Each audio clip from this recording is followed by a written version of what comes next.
We appreciate his being there. Take it away, Colonel Kurt Schlichter. This is Kurt Schlichter, retired United States Army Colonel, senior columnist at townhall.com, and a noted trial lawyer. I've got to correct Hugh Hewitt, the great Hugh Hewitt, as I guest host his show. I love the state of Israel, but Canada, you maple syrup guzzling losers, just kidding. Love Canada. Love our allies. All of them. We have so much to do today. We are packed with guests today here on the Hugh Hewitt Show. We've got David Drucker coming up. We got the great Liz Sheld. Mike Allen's going to be here. Mark Geist. Mike Garcia, who's running for Katie Hill's congressional seat, which has been left vacant thanks to the thruple-versy, or the triad-versy. It depends on how you phrase it. And we got some real special treats, too. We've got Ambassador Rick Grenell will be showing up this hour. Third hour, Representative Lee Zeldin. So you've got a lot to look forward to. But I want to start off right now with a guy I wanted to meet for a long time, and finally I have a chance to. Retired United States Navy SEAL and author, Jack Carr. Are you there, Jack?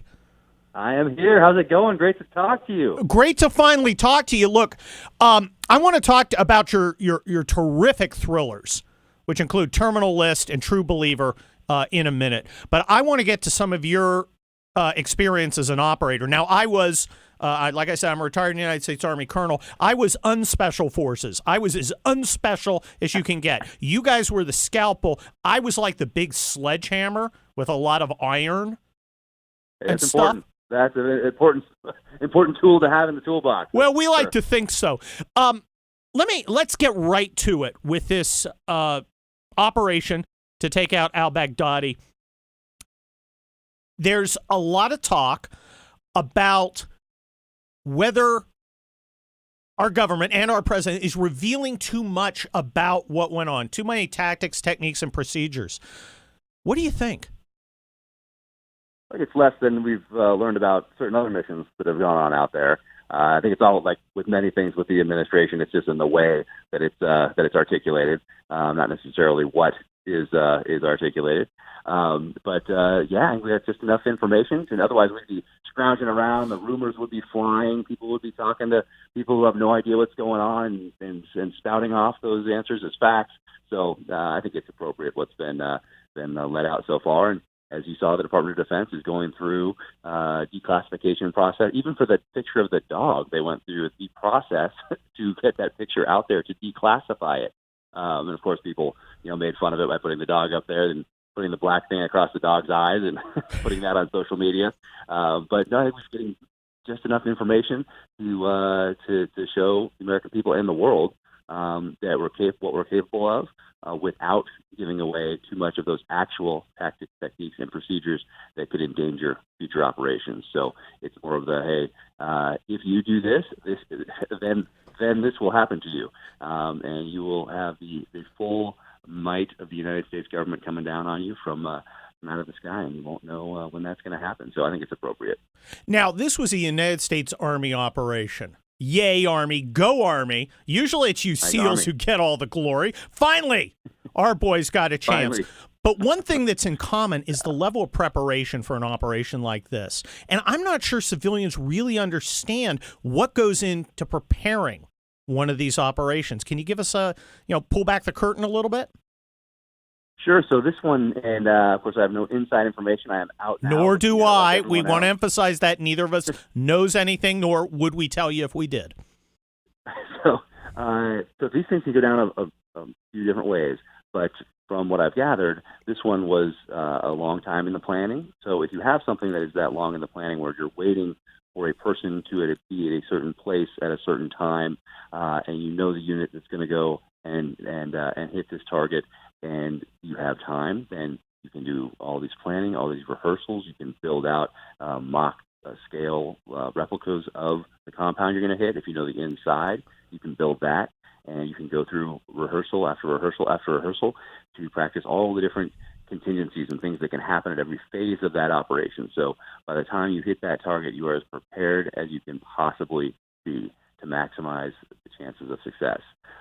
Now, at the same time, you can get an in extremis type tasking, and in the ground at a compound somewhere in the dirt, you draw out a quick little schematic of of where you're going, and off you go. Get in the helicopters, get in the Toyota Hiluxes, get in the Humvees, and bam, off you go to the target, and everything in between. But this one looked like it was a long time in the planning, so they had time to go through these rehearsals and get this thing down to knock it out of the park. So yeah, they did an amazing job, and you know what?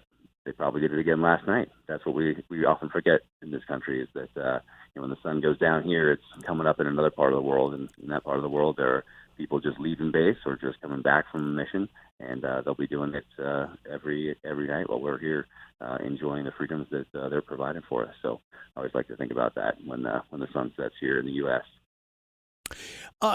Let me ask you something. There's a lot of talk about video of this operation, and I remember a general telling me once, when generals try and lead platoons, soldiers die.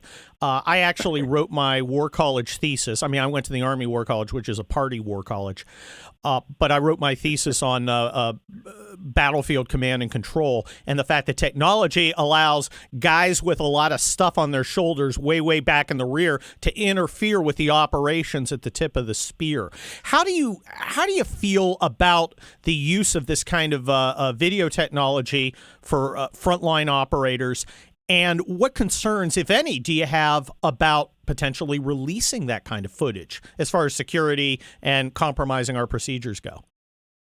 Right. So on the first part, that kind of technology obviously is here to stay, and we need to exploit all technical and tactical advantages. So if it's out there, we need to see how can we use that to maximize our chances of success on the battlefield.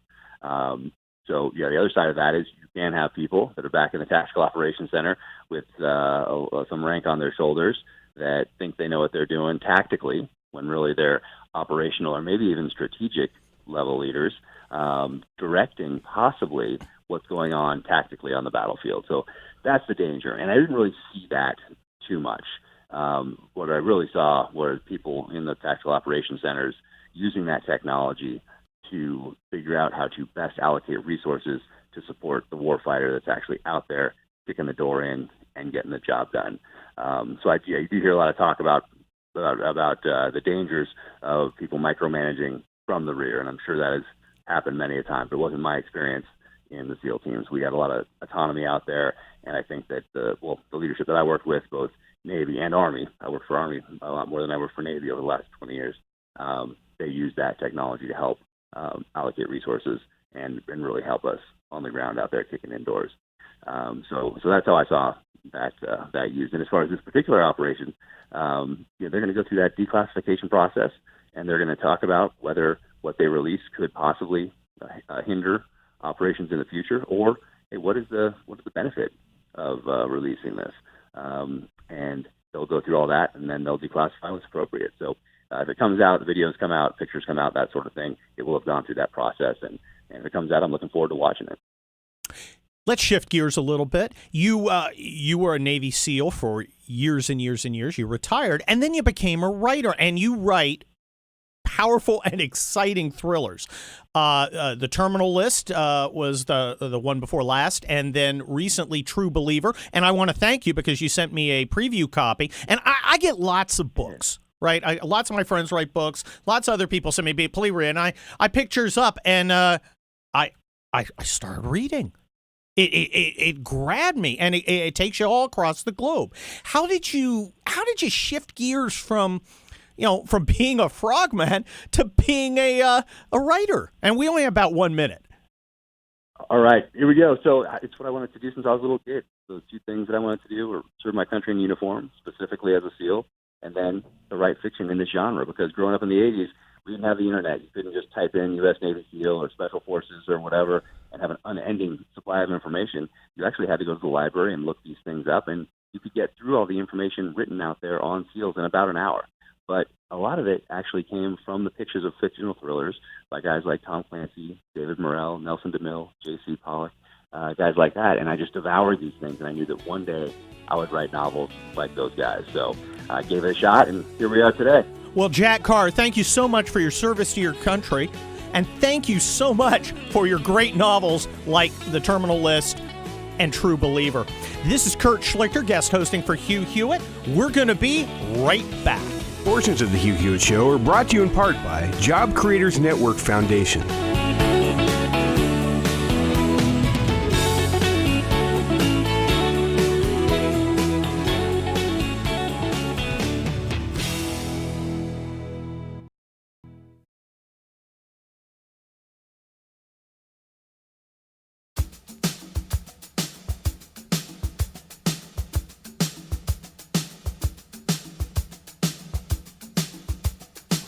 The Hugh Hewitt Show on the Salem Radio Network returns for break in 4 minutes and 15 seconds.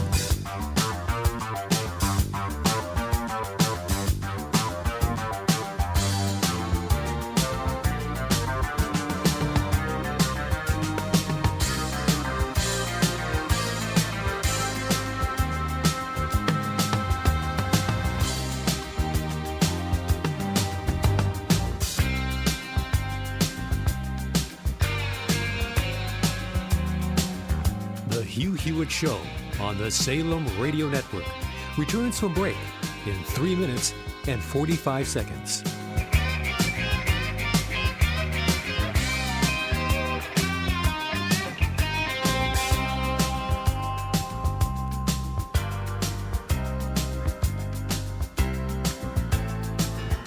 The Hugh Hewitt Show on the Salem Radio Network returns from break in 3 minutes and 15 seconds.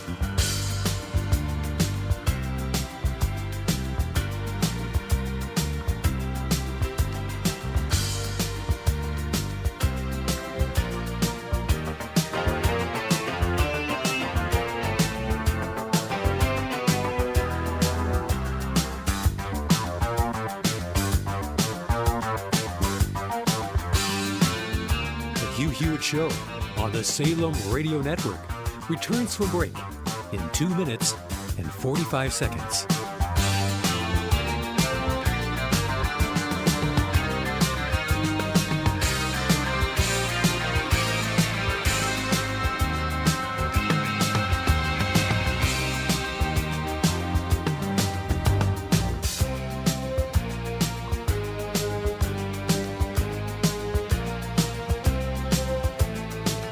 The Hugh Hewitt Show on the Salem Radio Network returns from break in 2 minutes and 15 seconds.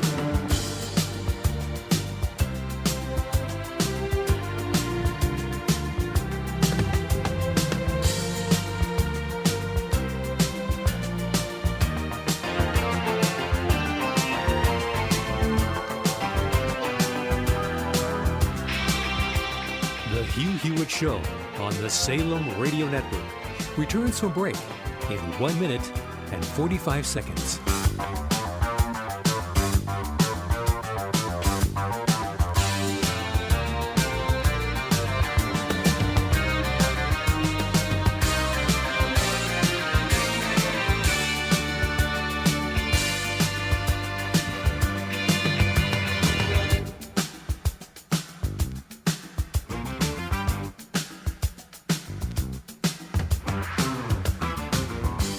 The Hugh Hewitt Show on the Salem Radio Network returns from break in 1 minute and 15 seconds.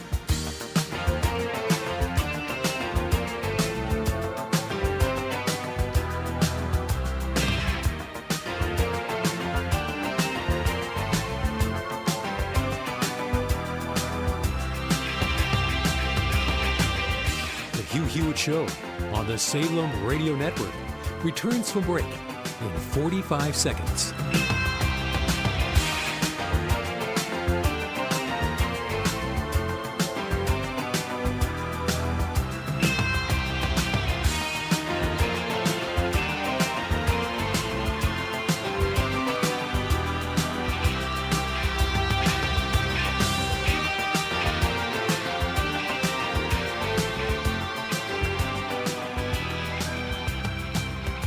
Hugh Hewitt Show on the Salem Radio Network returns from break in 15 seconds.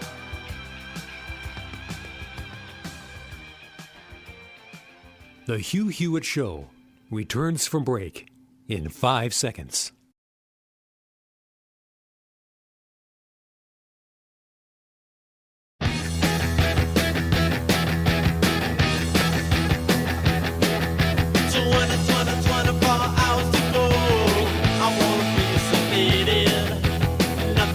And we're back on the Hugh Hewitt radio program with guest host Kurt Schlichter. Yes, 24 hours to go till Mark Davis comes in here and takes over while Hugh Hewitt wanders through España. It's been a real honor, and it's a lot of fun to be here. You know, and you know it's me, because the bumper music's the Ramones. Not something Hugh's usually going to do. I don't think Hugh's a big Ramones fan. Maybe I'm a different kind of conservative. But you know, all of us conservatives, whether you like alternative music, whether you like Broadway show tunes, whether you like the kind of stuff that Hugh Hewitt usually has as his bumper music, we all come together on one thing: religious liberty. And let me get serious for a second, because there is no more serious issue in America than the threat to our religious liberty. Alliance Defending Freedom. Look, we're in the final 3 days of our campaign to support ADF and its groundbreaking work fighting for your religious liberty. Donations at hughhewitt.com, right there up at the top. There's a little banner. You can go hit it. Or on our special toll-free number at 866-700-1060 are paving the way for ADF to continue the battles ahead in all 50 states. They supply free legal services to businesses and individuals under attack for exercising their religious freedom. In each case costs thousands of dollars, and they have about 1,400 of them. And it's only people like you who can give ADF the resources it needs. Alliance Defending Freedom attorney Matt Sharp is fired up about the donations raised so far, both large and small. Gives me hope that there is a generation that is going to pick this up and keep fighting these battles. I think there are more opportunities than we've had in decades to advance religious liberty and free speech. And their contribution, whether small or large, helps to fund those efforts, helps us to take that extra case that can be the one that goes to the Supreme Court and sets the precedent that impacts every American. So every little bit, large or small, helps towards that larger battle to help secure these fundamental freedoms. Matt Sharp is right, and that's why I'm urging you to support Alliance Defending Freedom now. There are only 3 days left, so please make your tax-deductible donation via the ADF banner at the top of the homepage at hughhewitt.com to make your gift in any amount online. You can also call toll-free 866-700-1060. That's 866-700-1060 to help Alliance Defending Freedom keep winning battles for you. Now, let me tell you a little about the Job Creators Network. There's a lot of talk in Washington about health care. Progressive Democrats are making big plans, promising to make everything better and cheaper. You heard that one before, right? Heck, even free, right? And you know what free stuff is, right? Free stuff is you and me pay, and other people don't. So we have been down this road before. The last time politicians passed a big health care bill, we were promised we'd save $2,500 a year and keep our plans and our doctors. It was called Obamacare, and it didn't really work out, did it? No, it was a disaster. And that's why I love all the Democrats that are out running against the terrible health care plan, which they voted for. Look, the numbers don't lie. In 2019, 37% of counties across America had access to only one health insurer as part of a health care exchanges. Individual premiums increased 123% since 2013, and family plan premiums have risen 174%. There's a reason. Lobbyists, bureaucrats, politicians are making the decisions that determine what care you get, not you. That's the bad news, but there's good news. Job Creators Network. There's a movement in this country to put you in charge of your health care and the doctors and healthcare professionals you choose and trust. How can you play your part? Go to healthcareforyou.com. Share your story about how red tape and bureaucrats have impacted you and your family. Share your Obamacare stories at healthcareforyou.com. You should be in charge of your own healthcare. After all, it's your money, it's your healthcare, it's your life. Go to healthcareforyou.com and share your story. Okay, we're going to be back in just a minute on the Hugh Hewitt Show. I'm guest host Kurt Schlichter. I've got a very special guest. He's my friend, and he's a legend. He is Ambassador Rick Grenell, and he's coming up on the Hugh Hewitt radio program next. Stick Portions around. of the Hugh Hewitt Show are brought to you by Alliance Defending Freedom.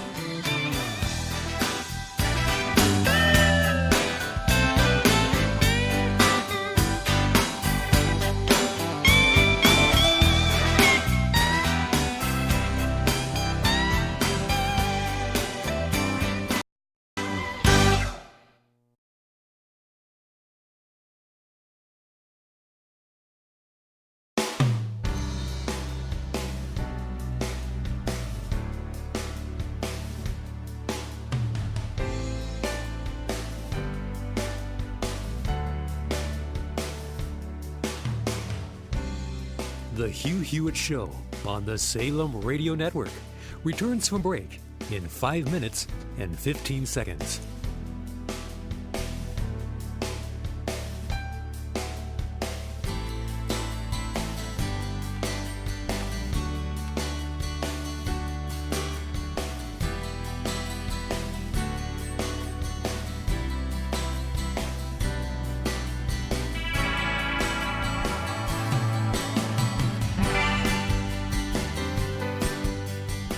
The Hugh Hewitt Show on the Salem Radio Network returns from break in 4 minutes and 45 seconds.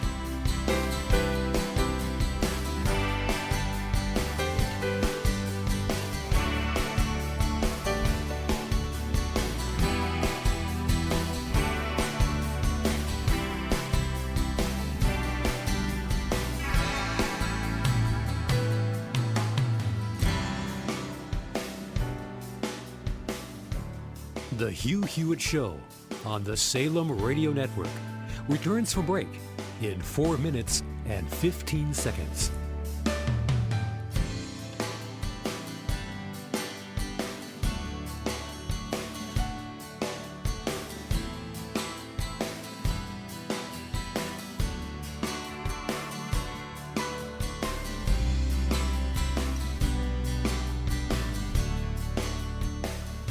The Hugh Hewitt Show on the Salem Radio Network returns from break in 3 minutes and 45 seconds.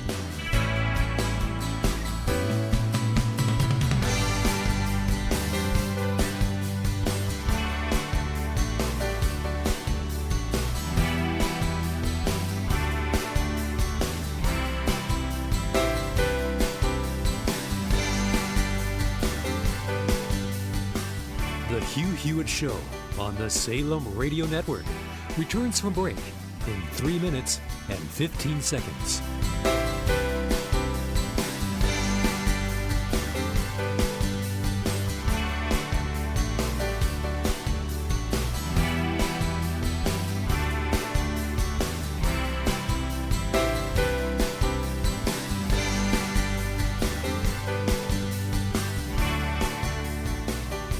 The Hugh Hewitt Show on the Salem Radio Network returns from break in 2 minutes and 45 seconds.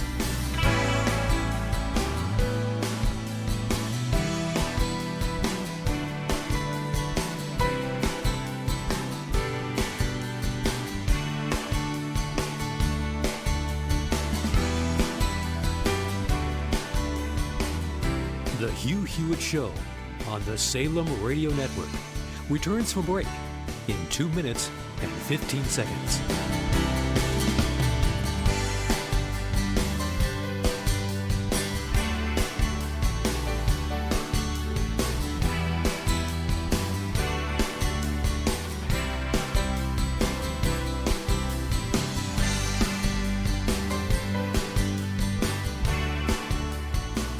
The Hugh Hewitt Show on the Salem Radio Network returns from break in 1 minute and 45 seconds.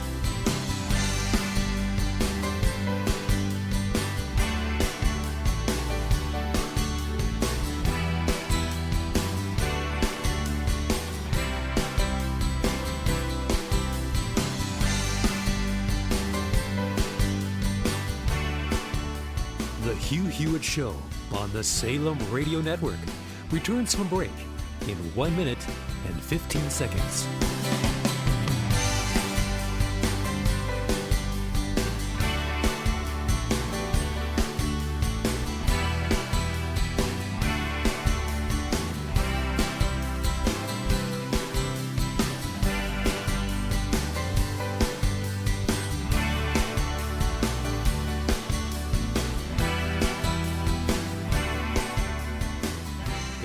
Show on the Salem Radio Network returns from break in 45 seconds.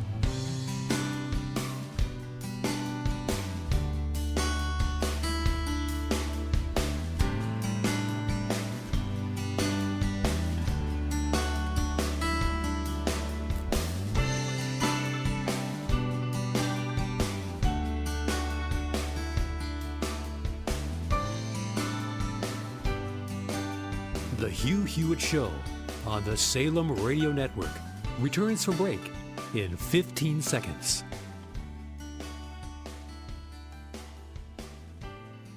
The Hugh Hewitt Show returns in 5 seconds.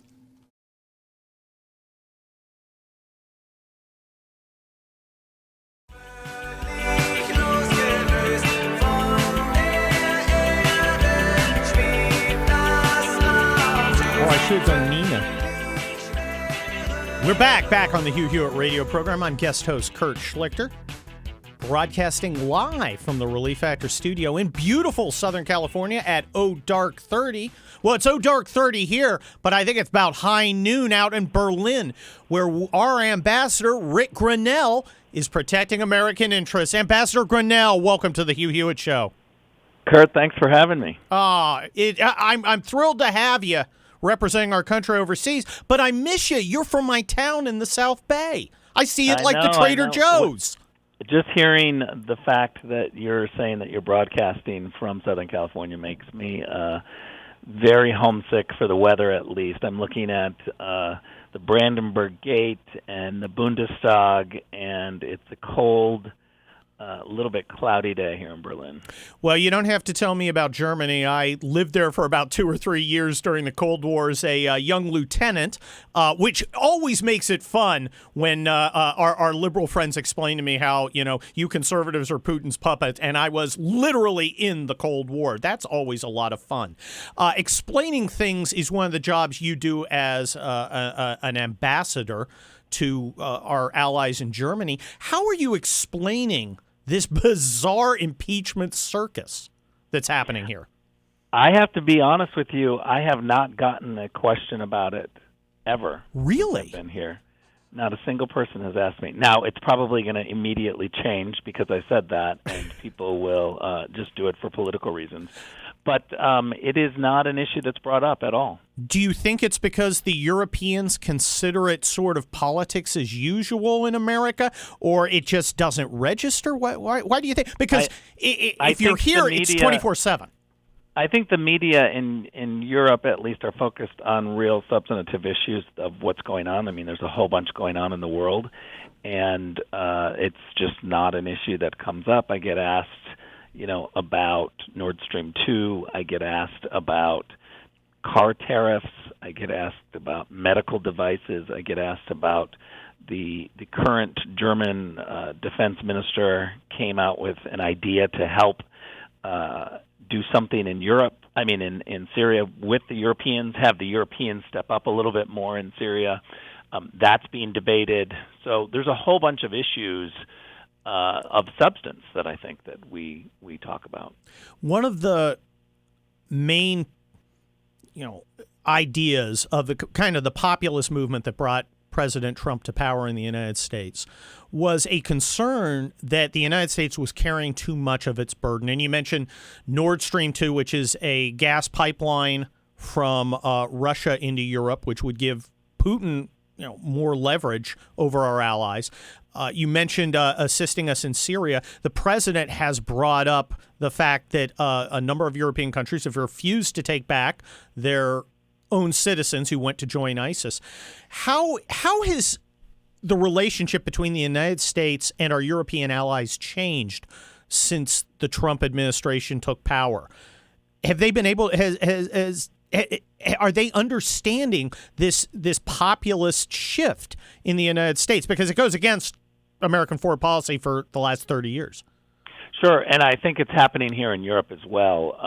This is a complex issue, but what I would say is that there's a difference between the German people, the German government, and the German business community. Certainly the German business community understands what's happening in the United States. They want to be a part of the Trump economy. I hear constantly that European and German businesses, in particular CEOs, tell me they want to move to the United States or expand their businesses there. Foreign direct investment in the United States is increasing. I think when it comes to the German people, they recognize that America has sacrificed for them. We've got a lot of German Americans throughout the Midwest that are committed to the relationship. I think the German people are hardworking.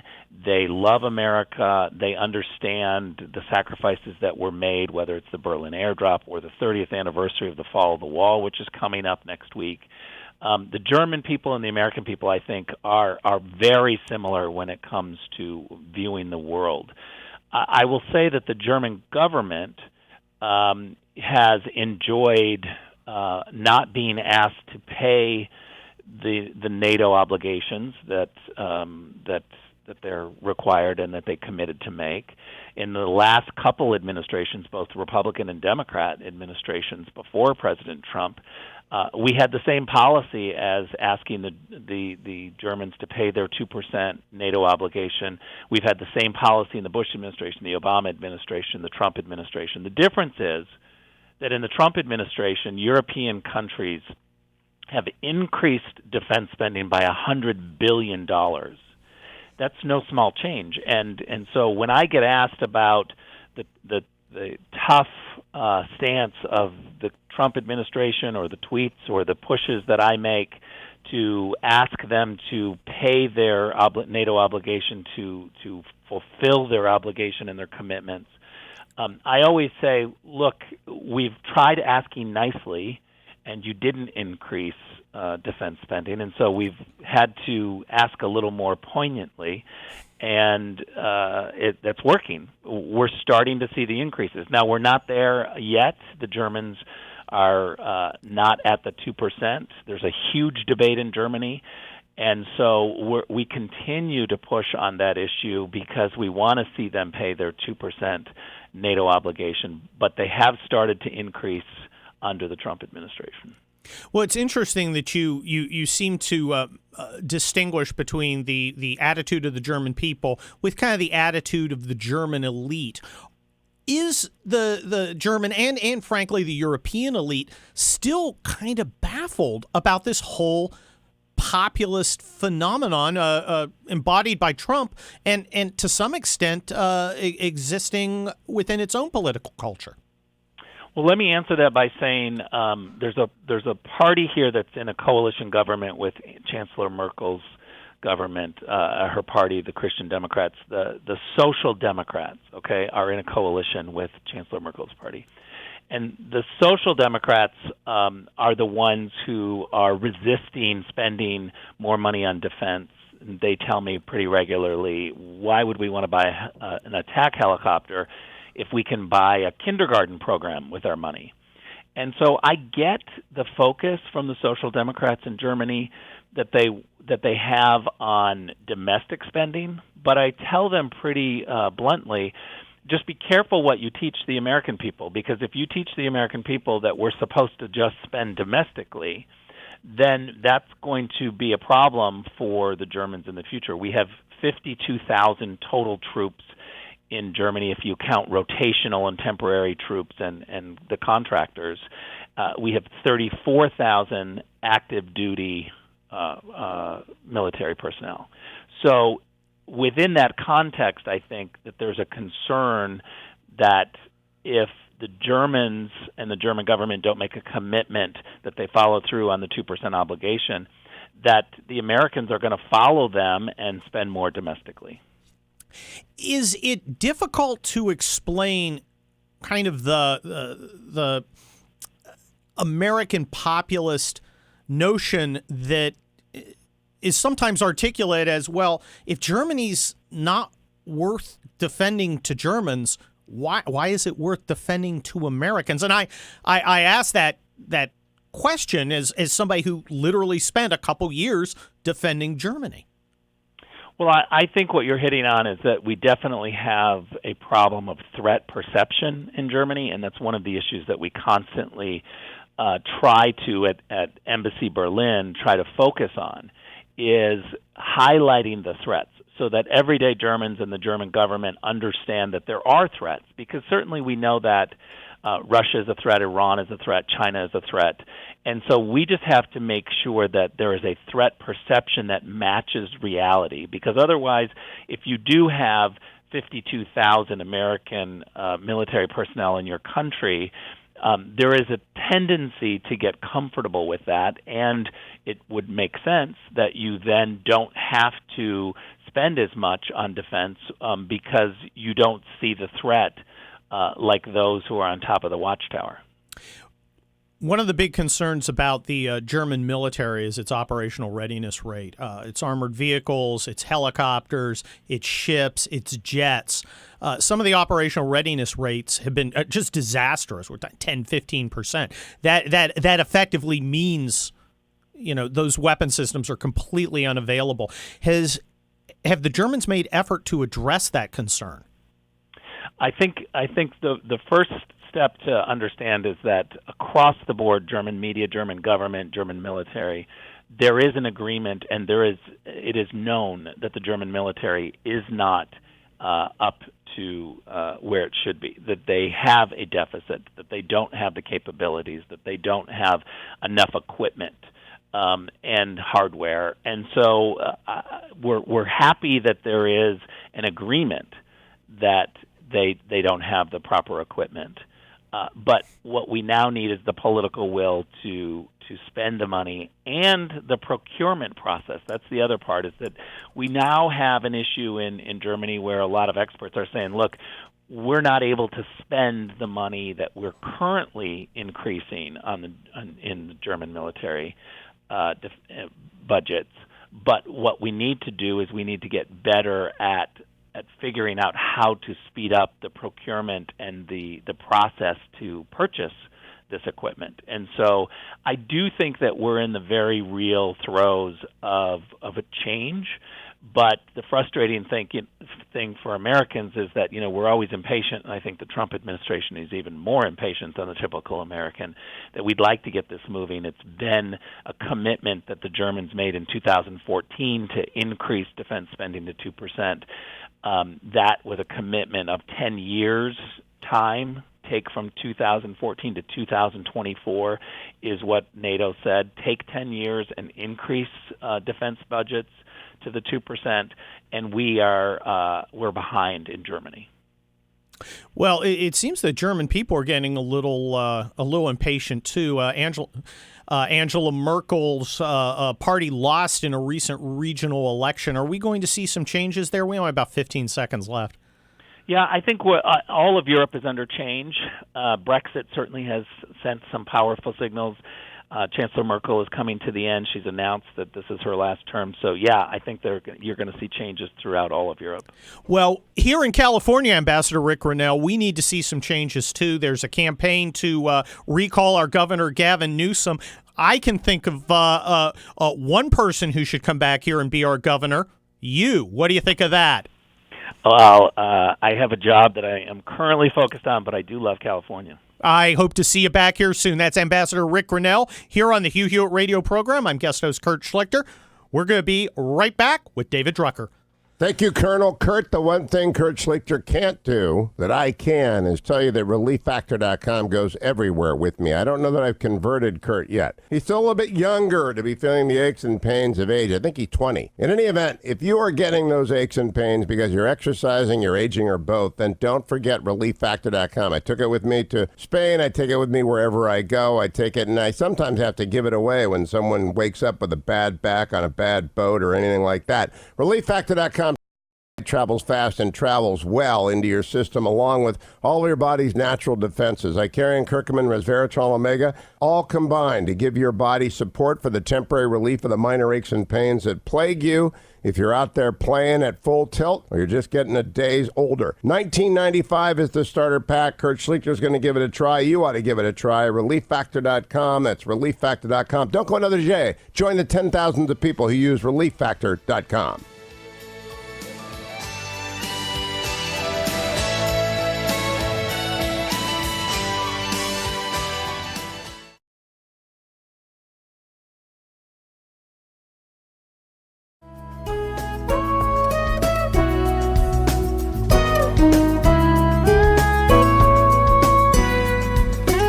The Hugh Hewitt Show on the Salem Radio Network returns from break in 3 minutes and 15 seconds.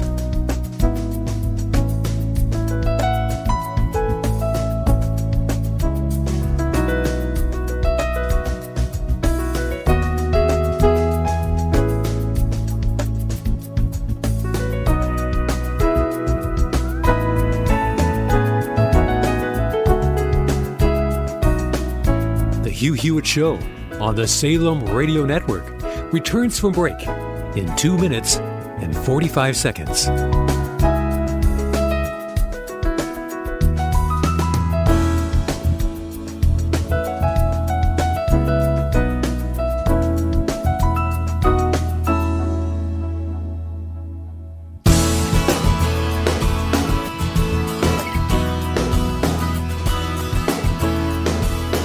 The Hugh Hewitt Show on the Salem Radio Network returns from break in 2 minutes and 15 seconds.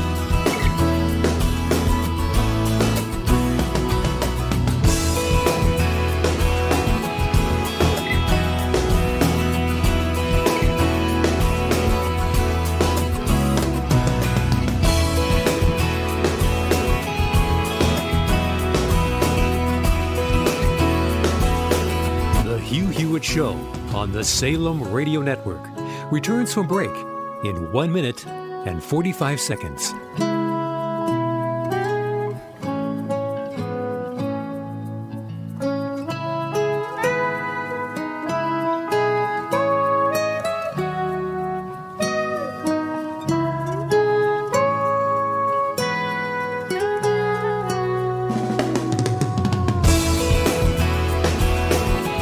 Hugh Hewitt Show on the Salem Radio Network returns from break in 1 minute and 15 seconds.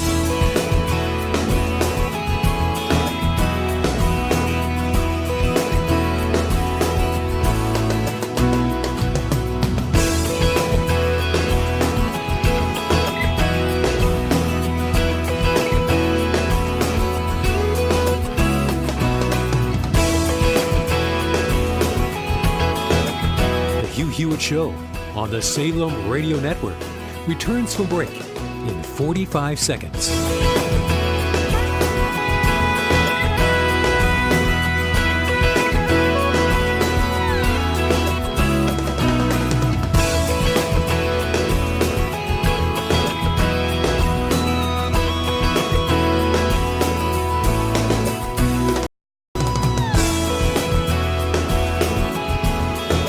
The Hugh Hewitt Show on the Salem Radio Network returns from break in 15 seconds.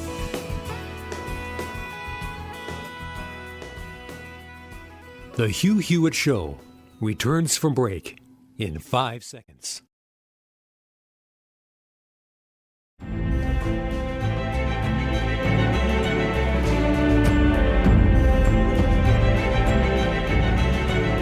That music can mean only one thing here on the Hugh Hewitt radio program with guest host Kurt Schlichter. We have David Drucker, senior writer, Washington Examiner. David, how are you? I'm good, Kurt. Are you coming down with baseball fever? I'm pretty much blaming the cold I have on the Nationals.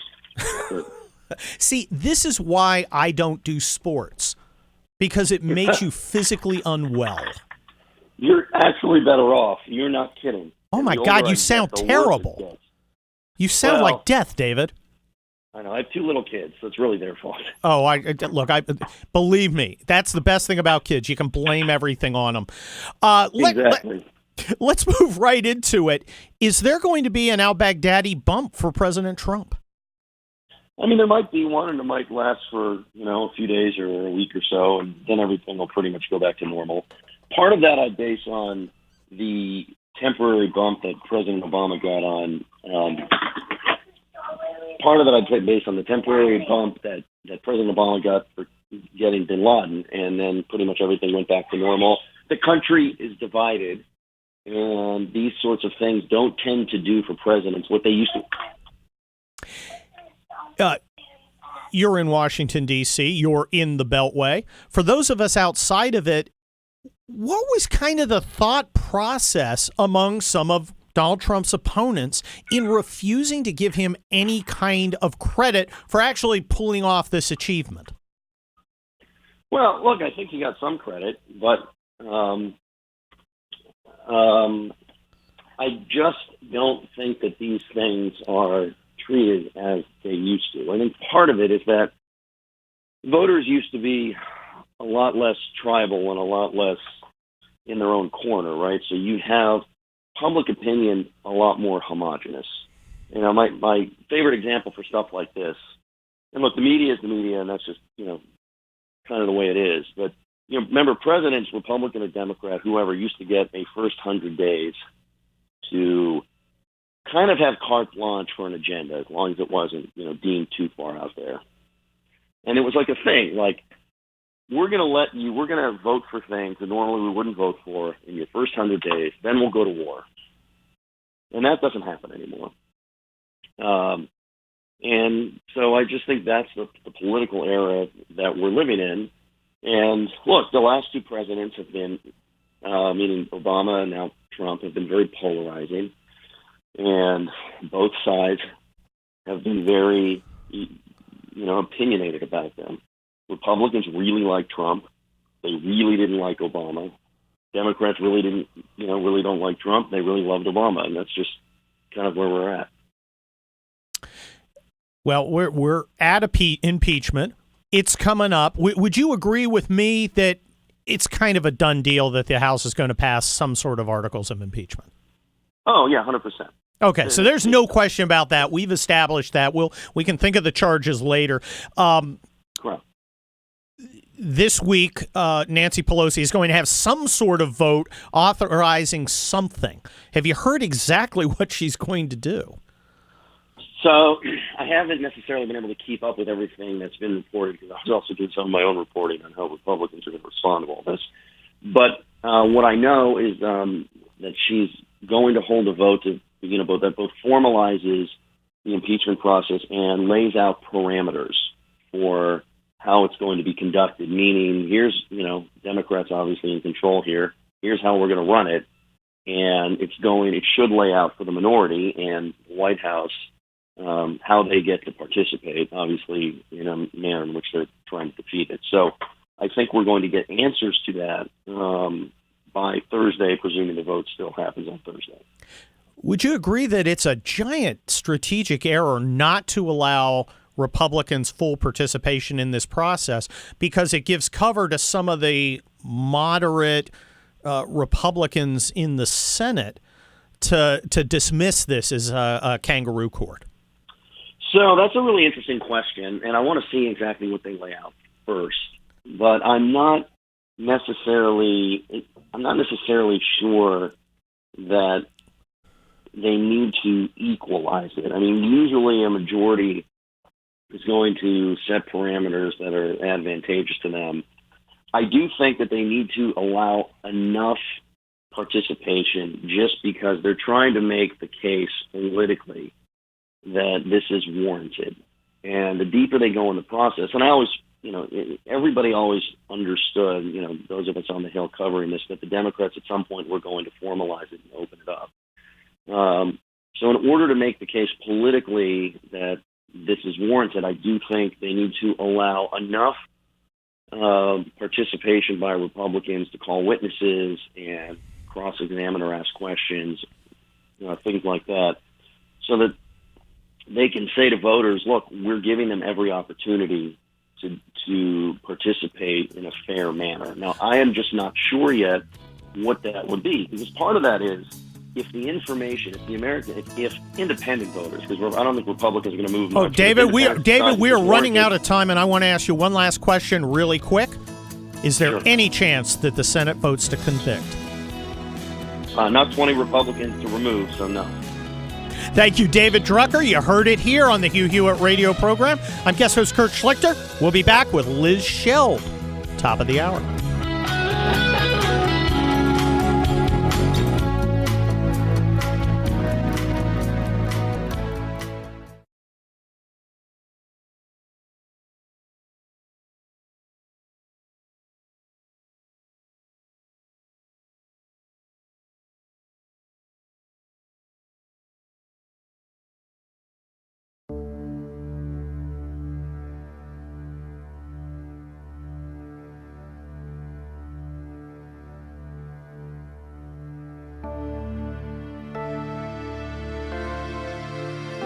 The Hugh Hewitt Show on the Salem Radio Network returns from break in 8 minutes and 15 seconds.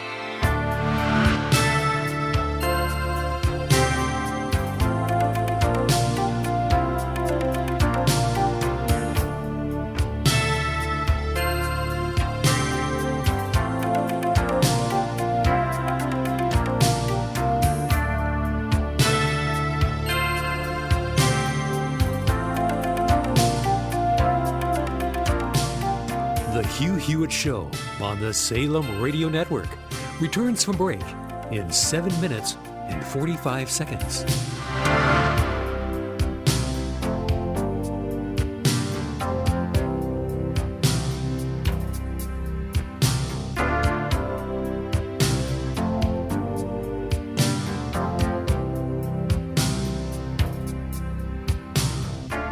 The Hugh Hewitt Show on the Salem Radio Network returns from break in 7 minutes and 15 seconds.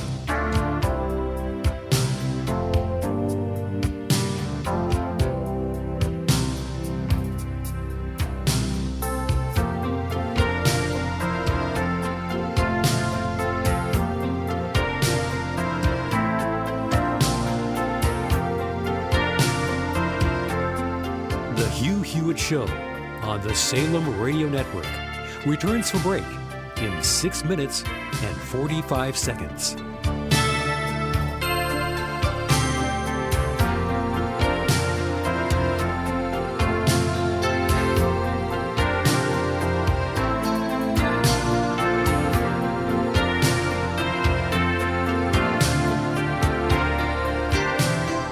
The Hugh Hewitt Show on the Salem Radio Network returns from break in 6 minutes and 15 seconds.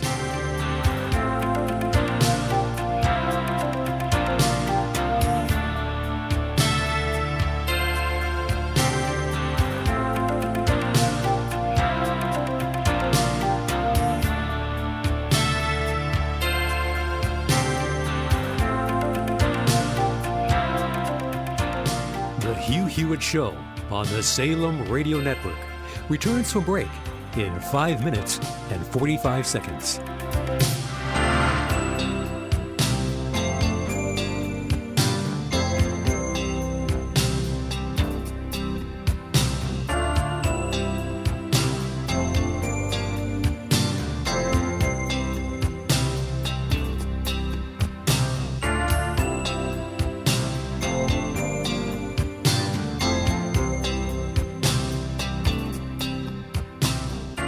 The Hugh Hewitt Show on the Salem Radio Network returns from break in 5 minutes and 15 seconds.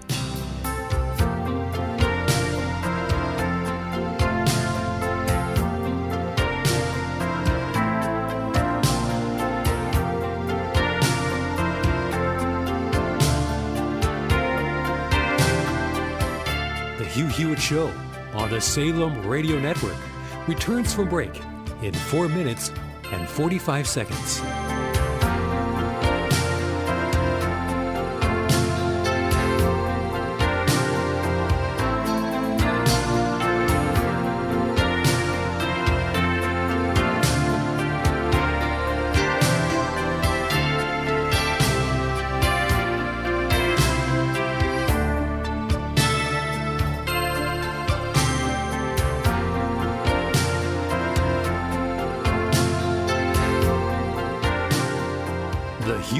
Show on the Salem Radio Network returns from break in 4 minutes and 15 seconds.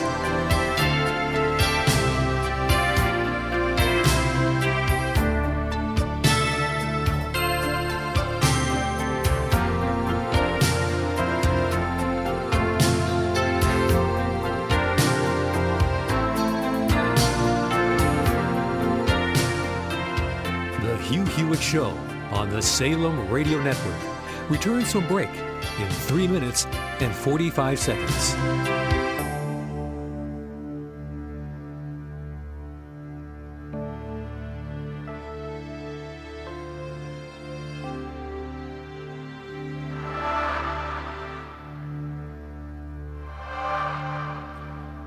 The Hugh Hewitt Show on the Salem Radio Network returns from break in 3 minutes and 15 seconds.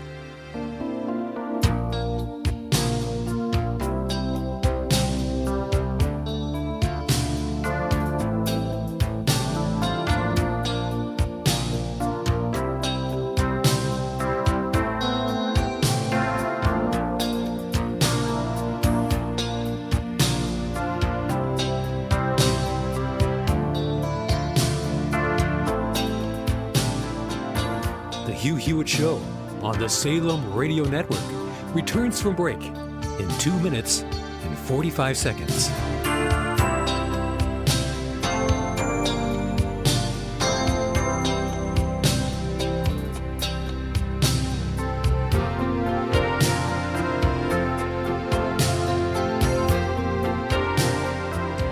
The Hugh Hewitt Show on the Salem Radio Network returns from break in 2 minutes and 15 seconds.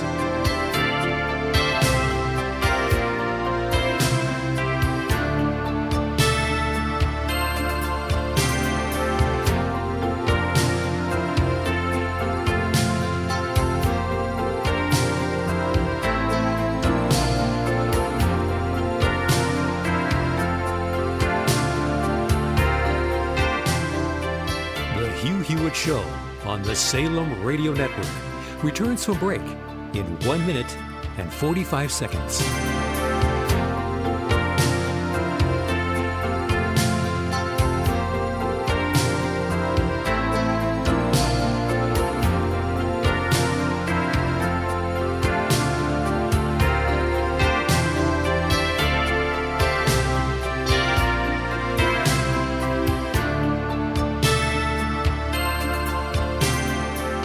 The Hugh Hewitt Show on the Salem Radio Network returns from break in 1 minute and 15 seconds.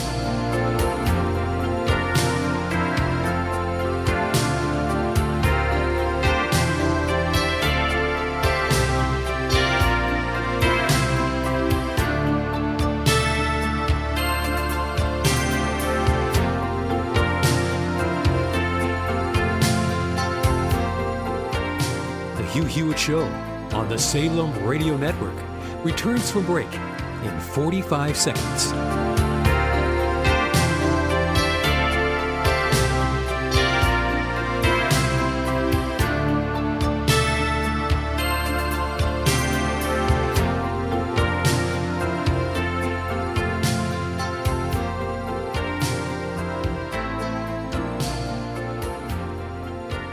The Hugh Hewitt Show on the Salem Radio Network returns from break in 15 seconds.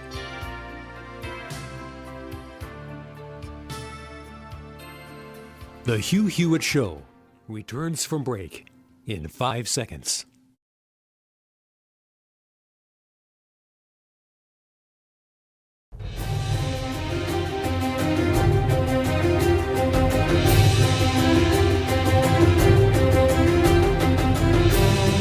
Morning glory, America. Notice in my intros I'm leaving off bonjour, hi, and hello to Israel, and greetings to the PRC. Kurt doesn't really like them. He doesn't. He's just an American, and he just wants to talk to the Americans. So to my broad audience, listen, you'll get through this because he's a wonderful host. Otherwise, you have to agree with me. And I deeply appreciate his being here. Take it away, Colonel Kurt Schlichter. Thank you, Hugh Hewitt. But this terrible slander, I am a strong, vibrant supporter of the State of Israel. Red China, not so much. We are back here on the Hugh Hewitt radio program. Again, I'm guest host Kurt Schlichter, senior columnist for Town Hall, noted trial lawyer, retired United States Army colonel, and I'd like to cue some entry music.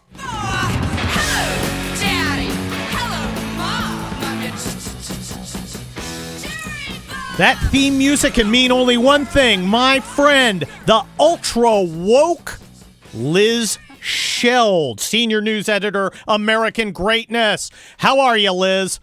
I'm good. How are you, Kurt? I'm sitting here looking at Donald Trump's tweet of that glorious war dog, looking at his teeth, ready to sink into the flesh of some jihadi terrorist scumbag. I'm loving it. I love that dog. That dog is the best. Frankly, that dog. Well, I like to point out that dog has more military service than a lot of the super hawks out there explaining how wars are done. That is so true. That is so true. Oh.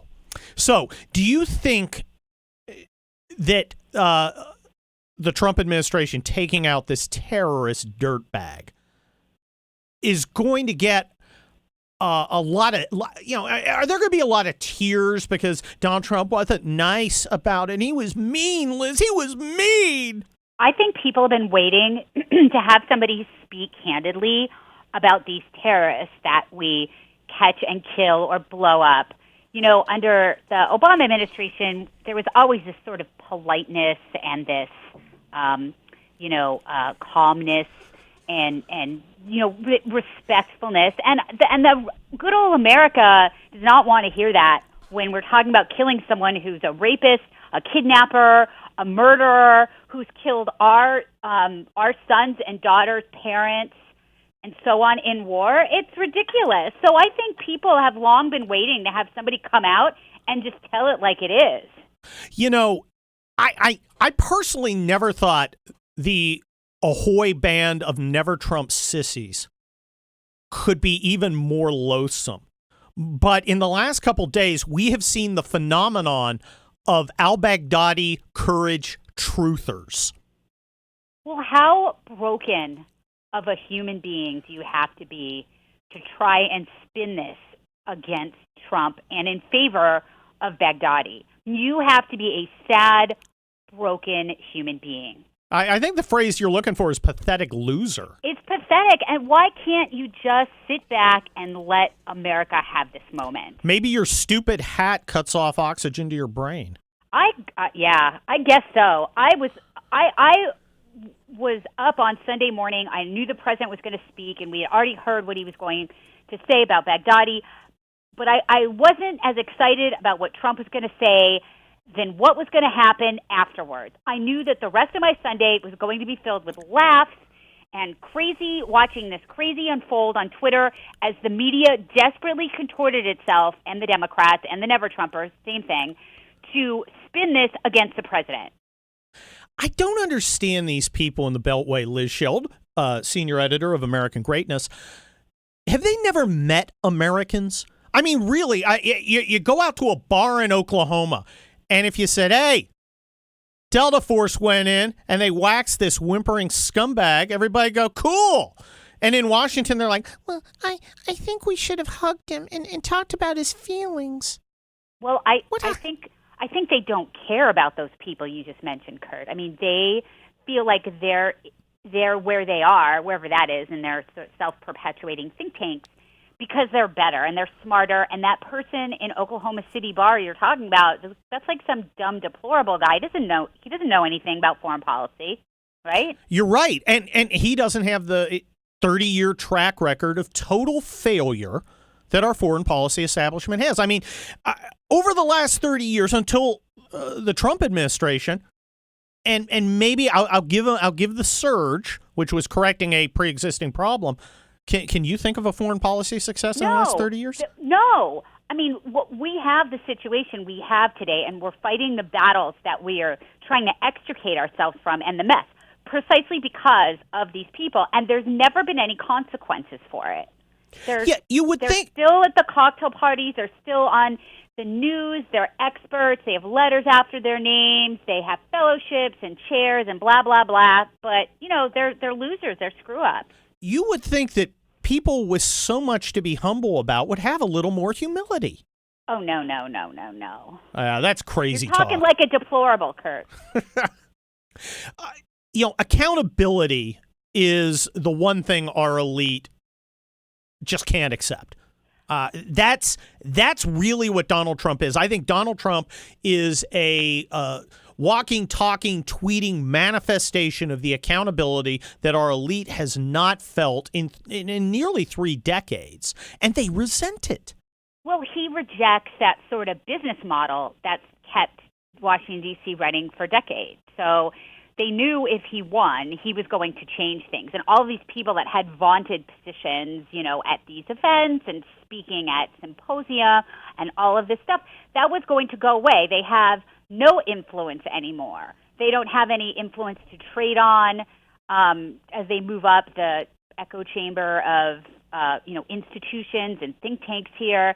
And so they knew that was going to end. And in a lot of ways it has. I mean, there's basically like 20 people who are hardcore never Trump Republicans. Now, there's 20 people, and they're all on like CNN and MSNBC contributorships or writing in the Washington Post or getting money, or if they're former Republicans that are subsidized by left-wing or, money men to frag the party. But they really are not representative of the party and the movement at all. Oh, I absolutely agree, Liz Sheld.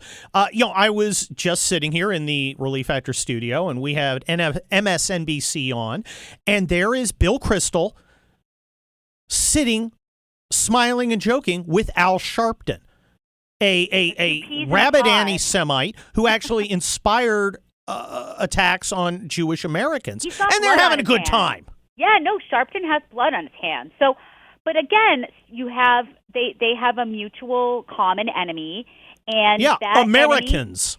Americans, and also that rejection of business as usual hurts them the most, especially someone like Bill Kristol or a Max Boot or these other people that are sort of political celebrities on the mainstream media outlets. And they're still on there, and they're on there because they're bashing Trump instead of being on there because they have some influence or insight into the Republican administration, because they certainly don't in this case. So they're on there only, it's like bread and circuses. Those are what the CNN audience wants to see, are a bunch of people bashing Trump all the time, or the New York Times readers, or the Washington Post readers, or MSNBC watchers.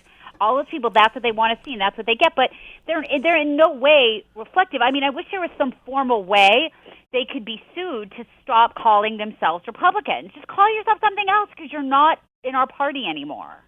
No, they are not in our party. What they want is a seat at the kiddies' table, eat some scraps. They would because rather we've rejected them. Look, they feel personally insulted, and they should. No, because we're rejecting them as people because they are inadequate. Well, and you could tell that, what you said is so true, only because they would gladly be the leaders of the losing party than be in the winning party but not the leaders of it, right? And that's what happened with Trump. They would rather Trump lose. Well, if you're a mediocre person, you can embrace a mediocre life, trying to slowly manage the decline of our country.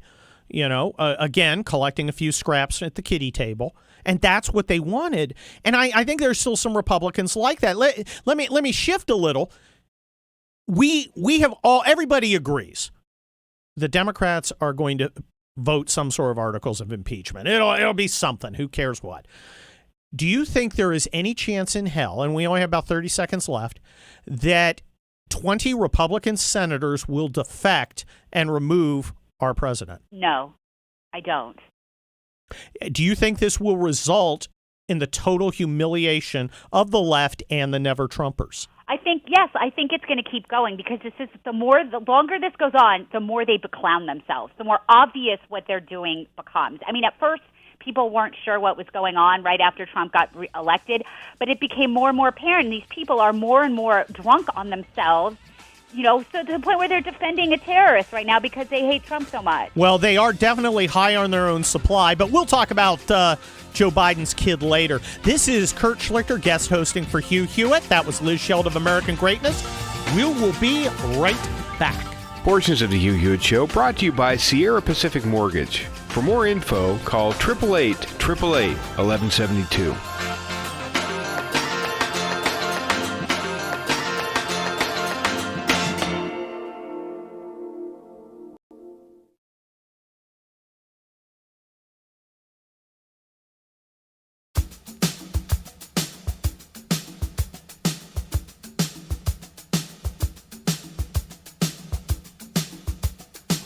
The Hugh Hewitt Show on the Salem Radio Network returns for break in 4 minutes and 15 seconds.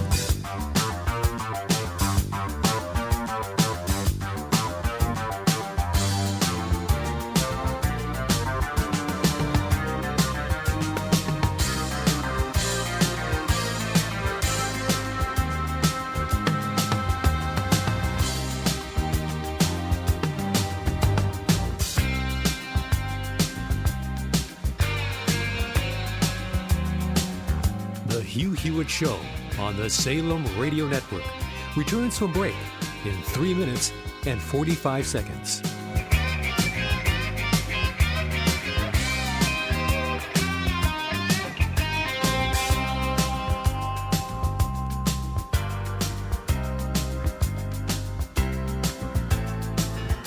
The Hugh Hewitt Show on the Salem Radio Network returns from break in 3 minutes and 15 seconds.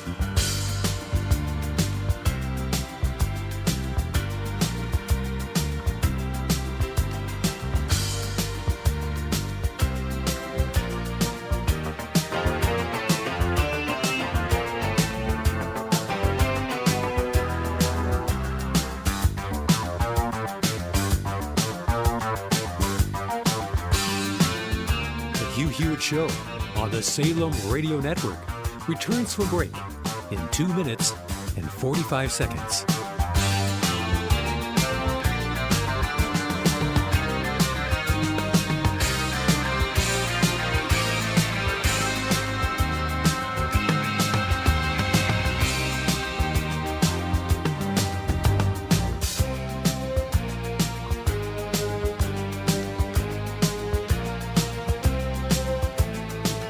The Hugh Hewitt Show on the Salem Radio Network returns from break in 2 minutes and 15 seconds.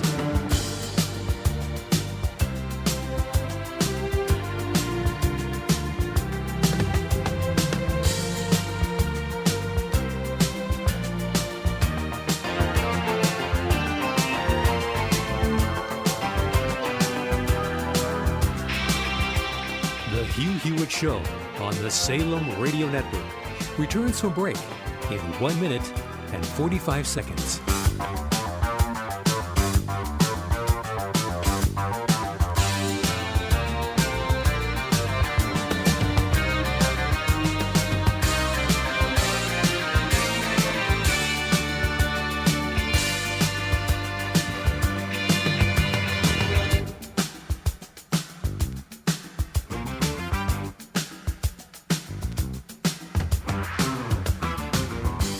The Hugh Hewitt Show on the Salem Radio Network returns from break in 1 minute and 15 seconds.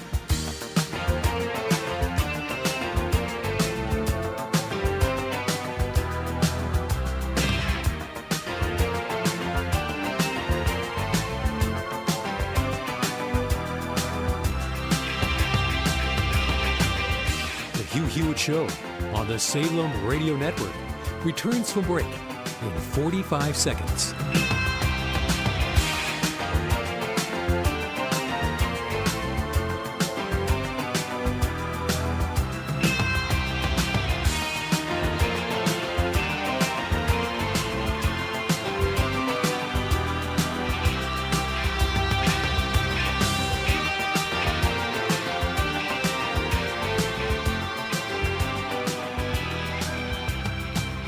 The Hugh Hewitt Show on the Salem Radio Network returns from break in 15 seconds.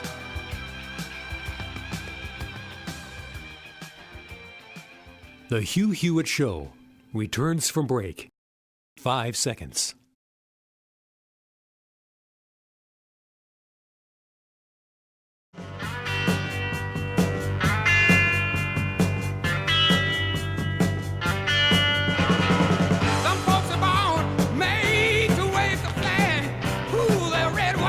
We're back on the Hugh Hewitt radio program. I'm guest host Kurt Schlichter, senior columnist at Town Hall, noted Los Angeles trial lawyer, retired United States Army colonel. And that music can mean only one thing: fortunate son, or in the case of Joe Biden, snortunate son. I want to talk about Joe Biden in just a minute, but first, I want to tell you about Alliance Defending Freedom. Look, we're in the last 3 days of our campaign to support ADF in its terrific work protecting religious liberty. I want you to go to the top of the HughHewitt.com webpage. Right up there is a banner. I want you to hit it. Give what you can. If you don't want to do it online, do it by phone. 866-700-1060. That's 866-700-1066. Give what you can to Alliance Defending Freedom. Look, ADF's attorney Matt Sharp's fired up about the donations raised so far, both large and small. Gives me hope that there is a generation that is going to pick this up and keep fighting these battles. I think there are more opportunities than we've had in decades to advance religious liberty and free speech. And their contribution, whether small or large, helps to fund those efforts, helps us to take that extra case that can be the one that goes to the Supreme Court and sets the precedent that impacts every American. So every little bit, large or small, helps towards that larger battle to help secure these fundamental freedoms. There are only 3 days left, so please make your tax-deductible contribution. Go to the banner at the top of HughHewitt.com or call toll-free 866-700-1060 to support Alliance Defending Freedom. Look, Joe Biden he's losing it, folks. He's losing it. Okay, let me set the stage. A young lady, over 18, okay, not a kid, comes up to him, and she's got questions about whether she can trust him on climate change if she can't trust him about super PACs. Listen to what he says. I'm so nice and I'm terrified for our future since you've reversed it and now taking super PAC money. Since you're now taking super PAC money, how can we trust that you're not fighting for the people profiting off climate change? Look at my record, child. Look at my record. Look at my record, child. Look at my record. Look at my record, child. Look at my record. Well, that's a bit problematic. Yeah, but it's an improvement, folks. It's an improvement because at least Joe Biden wasn't grabbing her. This. Take a look at my record, child. Take a look at my record. You must understand, this is a Democrat frontrunner, and when he says, take a look at my record, child, to this grown woman, this is an improvement. He's actually getting better. I mean, if you look at the guy, I mean, physically, look, I understand he's getting older, but the dude is getting wizened. I mean, he looks bad, and I don't think his dentures fit. He's always sucking on his teeth. He sounds like Hannibal Lecter. You know? He wants to have some mush a nice with Chianti. A fine prune juice. Chianti and fava beans. Oh, it's nasty. Producer Dwayne's in there going, yeah, that's disgusting. Look, and I don't want to make fun of him because he's older. It's fine to be older. I'm getting older. I'm like, 106 myself. He's creepy. He's been creepy for years. Well, he is creepy. It's not a function of age, though he is physically losing it.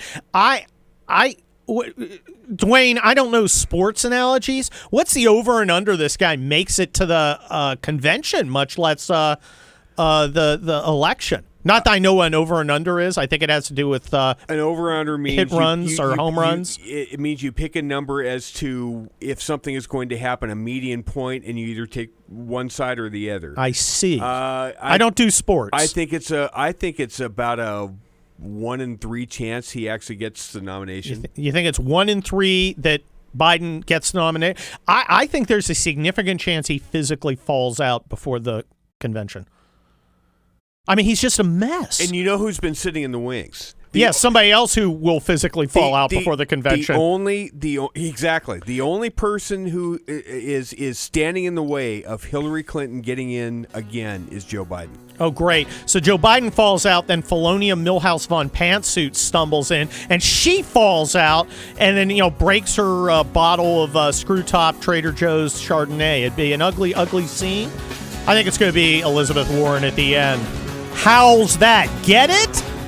This is Kurt Schlichter, guest hosting for Hugh Hewitt. We'll be right back with Mike Allen of Axios.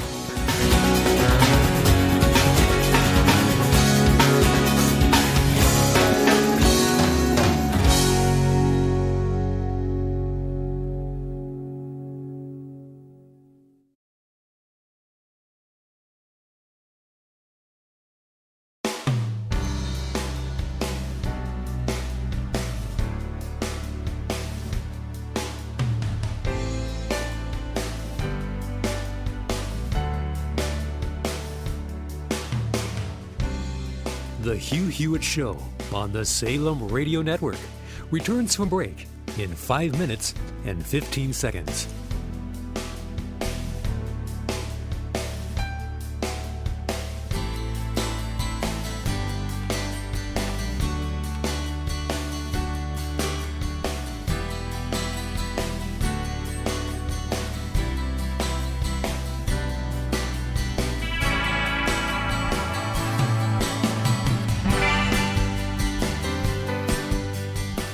Hugh Hewitt Show on the Salem Radio Network returns from break in 4 minutes and 45 seconds.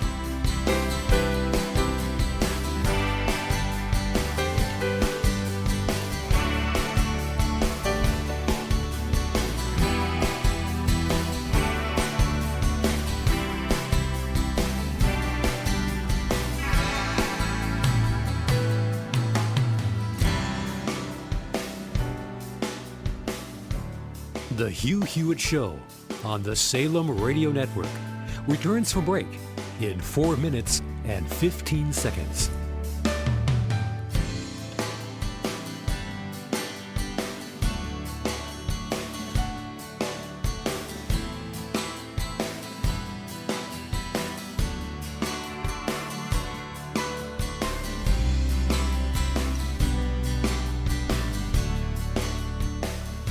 The Hugh Hewitt Show on the Salem Radio Network returns from break in 3 minutes and 45 seconds.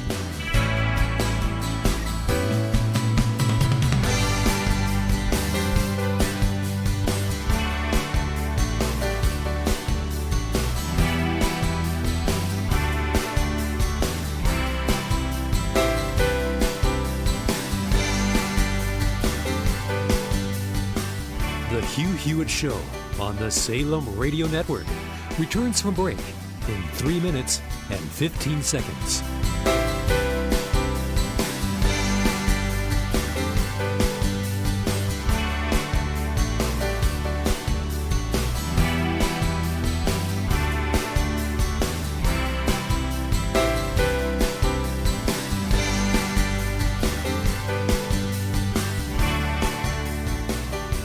The Hugh Hewitt Show on the Salem Radio Network returns from break in 2 minutes and 45 seconds.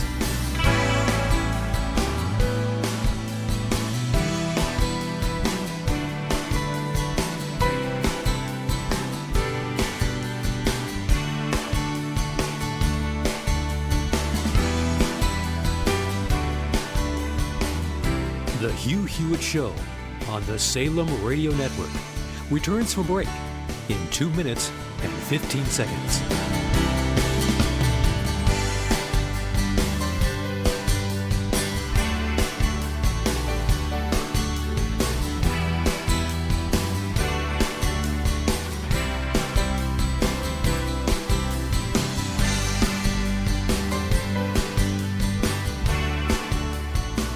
The Hugh Hewitt Show on the Salem Radio Network returns from break in 1 minute and 45 seconds.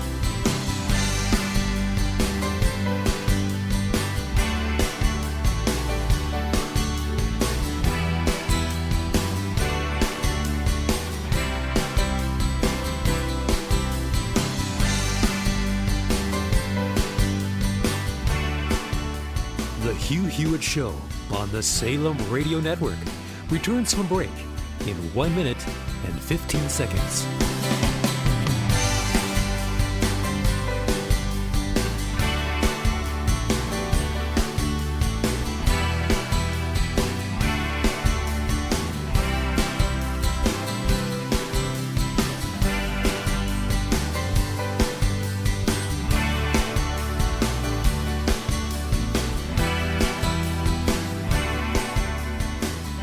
Hugh Hewitt Show on the Salem Radio Network returns from break in 45 seconds.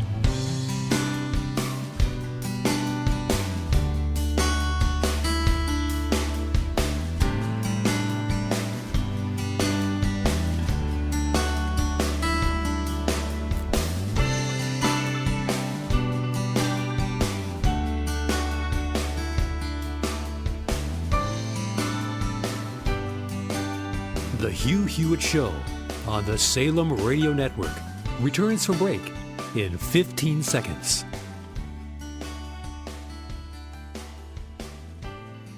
The Hugh Hewitt Show returns from break in 5 seconds.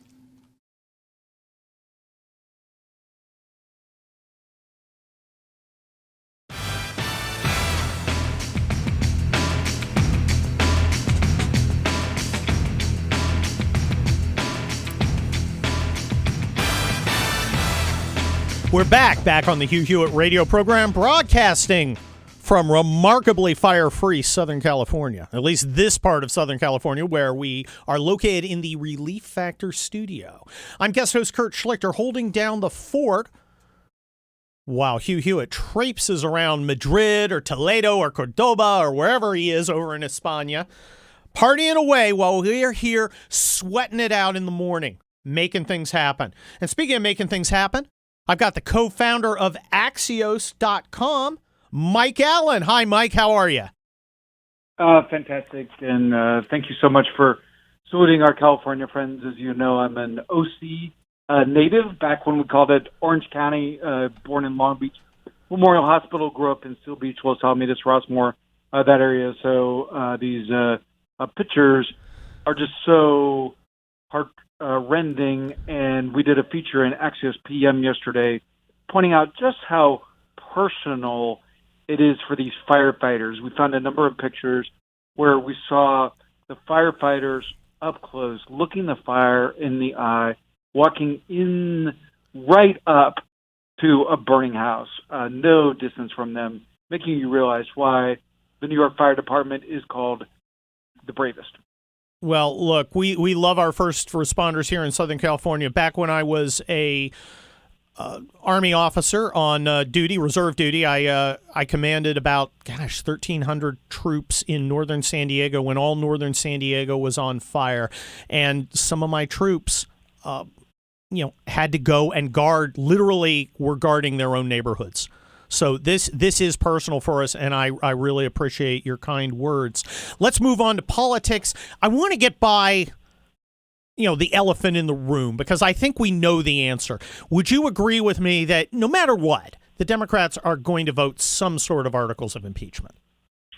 We definitely expect that. We definitely expect that there will be in a trial, and the Senate Majority Leader, Republican Mitch McConnell, expects that. As you know, a couple weeks ago at the weekly Wednesday Senate lunch with Republicans, put up a PowerPoint, no pictures, just text, and walks them through the procedure of what they're going to do, explaining that the Chief Justice, John Roberts, will be presiding over it and making the case to them that they should lay out a process for the trial, because if they don't, it will be completely in the hands of the Chief Justice and therefore not in the hands of the Senate Majority Leader. Mitch McConnell came out to the microphones, and he said that one of the takeaways that he's given the senators in this briefing about what to expect if you're expecting a Senate impeachment trial, which they are, they're going to have to actually show up, and they're going to have to actually listen. Mike Allen of Axios.com, do we agree, are we agreed that the Republicans are never going to remove this guy? At the moment, there is a red wall, we call it, and Trump has carefully cultivated this red wall. As you know, 20 Republicans would need to stick together to get a majority of the senators, assuming all the Democrats or maybe lose one from West Virginia. But that's assuming no new information. Does that change with new information? That's what you can't forecast, even with the crystal ball that you and I have. Well, I think that's highly unlikely. I think Doug Jones of Alabama, he's going to lose anyway, so he's a vote yes. Joe Manchin's going to vote no as long as they're not going to remove him. If they are going to remove him, he's a yes. So they need 21. Yeah, no, that's it. You make a good point there that no one is going to be vote 20 or 21. If they move, it'll be a big pack. Exactly. I think right now Mitt Romney will vote to remove. Lisa Murkowski will vote to remove. I think people are misconstruing Susan Collins' refusal to sign on to the resolution as thinking that she would vote to remove. Although she's frustrating to me as a conservative, I think she's fair-minded, and I think she would make up her mind based on the evidence. I'm sure that's true. That has been her history, and I can tell you that probably whoever you're talking about there isn't the only one that reads it that way. I'm sure that the president reads it that way. That's why senators, House members are reluctant, hate these lists, because they know Trump is looking at them and assuming that if they're not on his side, that they therefore are against him and not taking into account whatever their arguments or rationale are. Well, I cannot think of another Republican senator who would vote against the president. Can you? Doing a whip count at this moment would be a fool's errand. We definitely agree that there's likely to be a trial, and at the moment, President Trump is protected by a red wall in the Senate. Do you think the Democrats come out stronger or weaker after trying to take down the king and failing, as it looks like they're going to do? Well, they're going to impeach the president, making him number 3 in history, not something that anybody wants on their CV, as the Europeans say. But there are Republicans who are hopeful that surviving a trial makes him stronger, as it did President Clinton. Like, as you all know, Republicans didn't, in the end, benefit politically from going after President Clinton. I can tell you Republicans think that if the president is impeached and acquitted, that makes him very strong in a second term. And then what kind of accountability is there in a second term? Like no one expects the president to be impeached twice after. So I can tell you the Republicans really wonder about what an accountability free term would be. But then there's Speaker Newt Gingrich, who last night on Fox predicted that impeachment was going to lead the next speaker to be Kevin McCarthy. That is, that Republicans would take back the House as a result of this.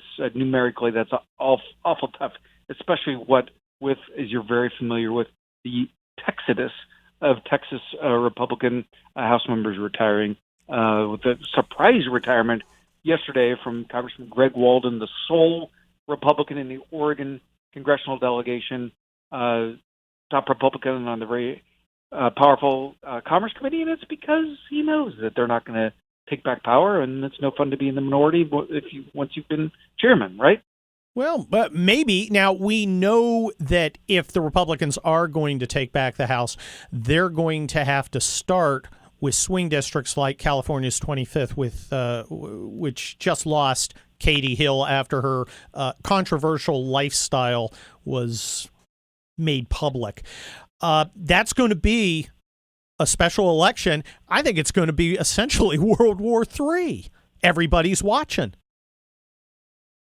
No question about that. These races are all so close. In fact, in Axios AM this morning, where we talked through the Republicans' worst nightmare, and that is a wipeout, that they stay out of the House, lose the Senate, lose the White House, and you have total Democratic rule under the next president, the little what to watch that we have at the end of that Axios AM item is it's very possible, according to people who are watching the Senate race by race, that the balance of power winds up being decided in January 2021 by a runoff in Georgia. So that's how close House and Senate are.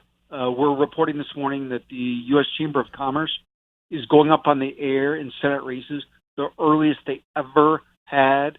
U.S. Chamber of Commerce spending a lot of money on business-friendly, usually almost always Republican candidates. They started spending last week in Arizona. They start spending today on behalf of Senator Susan Collins. They're going to pick up a third state next week. And Scott Reed, the senior political strategist of the U.S. Chamber of Commerce, told me we have to spend early. He said the environment sucks, and you look at these Republican senators, their favorables are down, their reelect numbers are down, and some of them, at least 3 in battleground districts, raising less money than a Democratic challenger. As you know, that's almost unheard of. Let's look at the presidential race. I got to tell you, it looks to me like Joe Biden's stumbling. He's got problems with his family. He's got problems with himself. He's getting older. He's getting slower. I'm worried that he's not going to be able to physically make it. There's somebody else out there, isn't there, Mike? Somebody else out there who might be thinking that there's a way to drop in if Joe Biden drops out. There are plenty of people thinking that. I can tell you that it's not likely that there's been a lot of buzz out there about Secretary Clinton. There's been some buzz out there about Michael Bloomberg. Like it or not, Democrats know the field is the field. It's the nominee is going to be one of these people. It's fun to play games with other things, but they're not. In part because, like, you're running out of time. Vice President Biden still looks viable at the moment. The people who might go in to his lane or his spot if he were absent are not going to go in while he still has a chance. And those people think he still has a chance. And we're running out of time. Is it 98 days to Iowa? Well, I think there's literally no one out of New York City or Washington, D.C. who would vote for Michael Bloomberg. I mean, literally nobody, no matter how much he spent. Hillary Clinton, on the other hand, probably imagines that she still has a pathway. Do you think that she thinks that there is a pathway? What happens to Biden's delegates if he falls out? We have about 15 seconds. I think that she thinks that she could beat President Trump, but Democrats remind her, oops, you had your chance. She did have her chance, and she failed, defeated by our president, Donald Trump. Thank you, Mike Allen of Axios.com. This is Kurt Schlichter, guest hosting for Hugh Hewitt. We'll be right back with Mark Geist.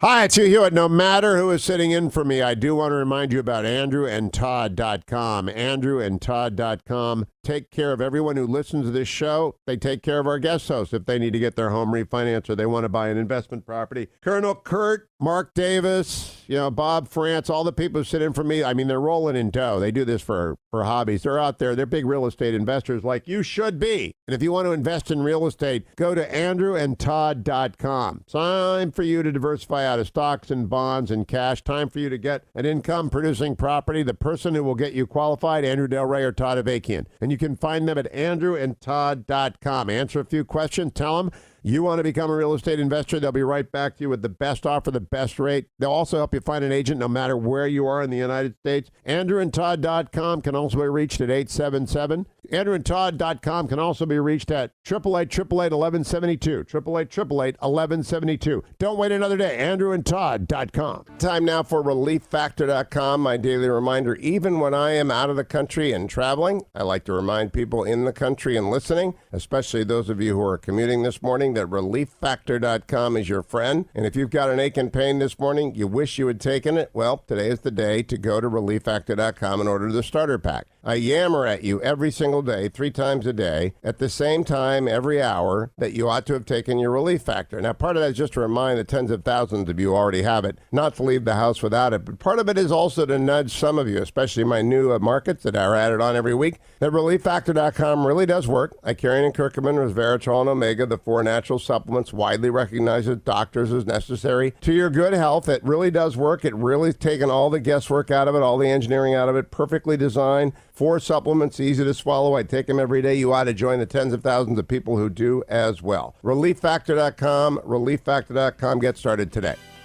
Portions of the Hugh Hewitt Show are brought to you by Alliance Defending Freedom.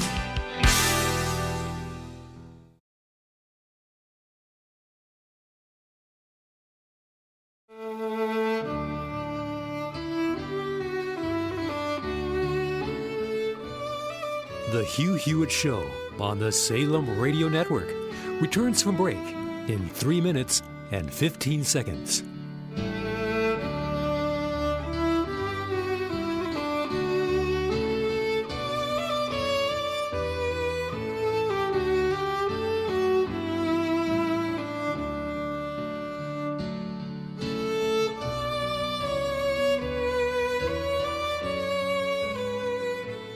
The Hugh Hewitt Show on the Salem Radio Network returns from break in 2 minutes and 45 seconds.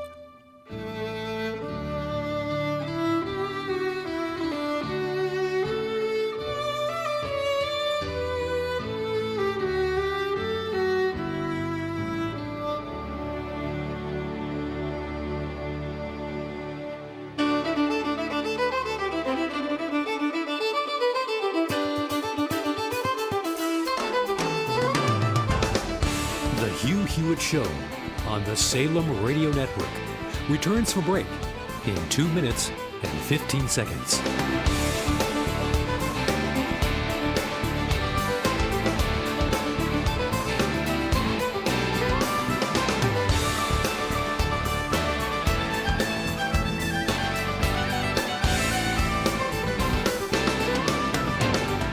The Hugh Hewitt Show on the Salem Radio Network returns from break in 1 minute and 45 seconds.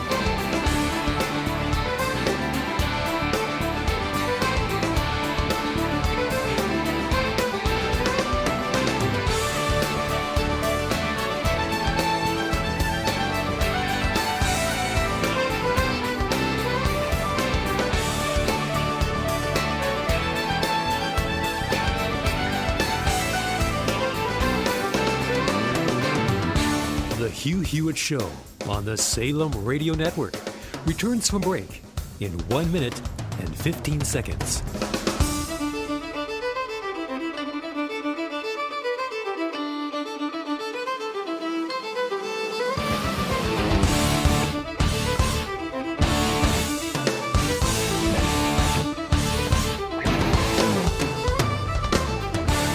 The Hugh Hewitt Show on the Salem Radio Network returns for break in 45 seconds.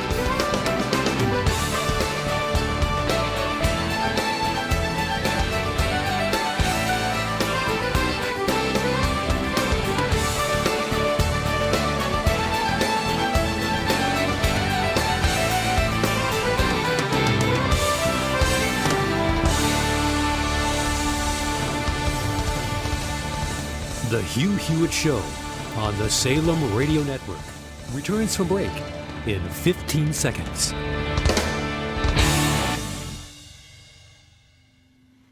The Hugh Hewitt Show returns from break in 5 seconds.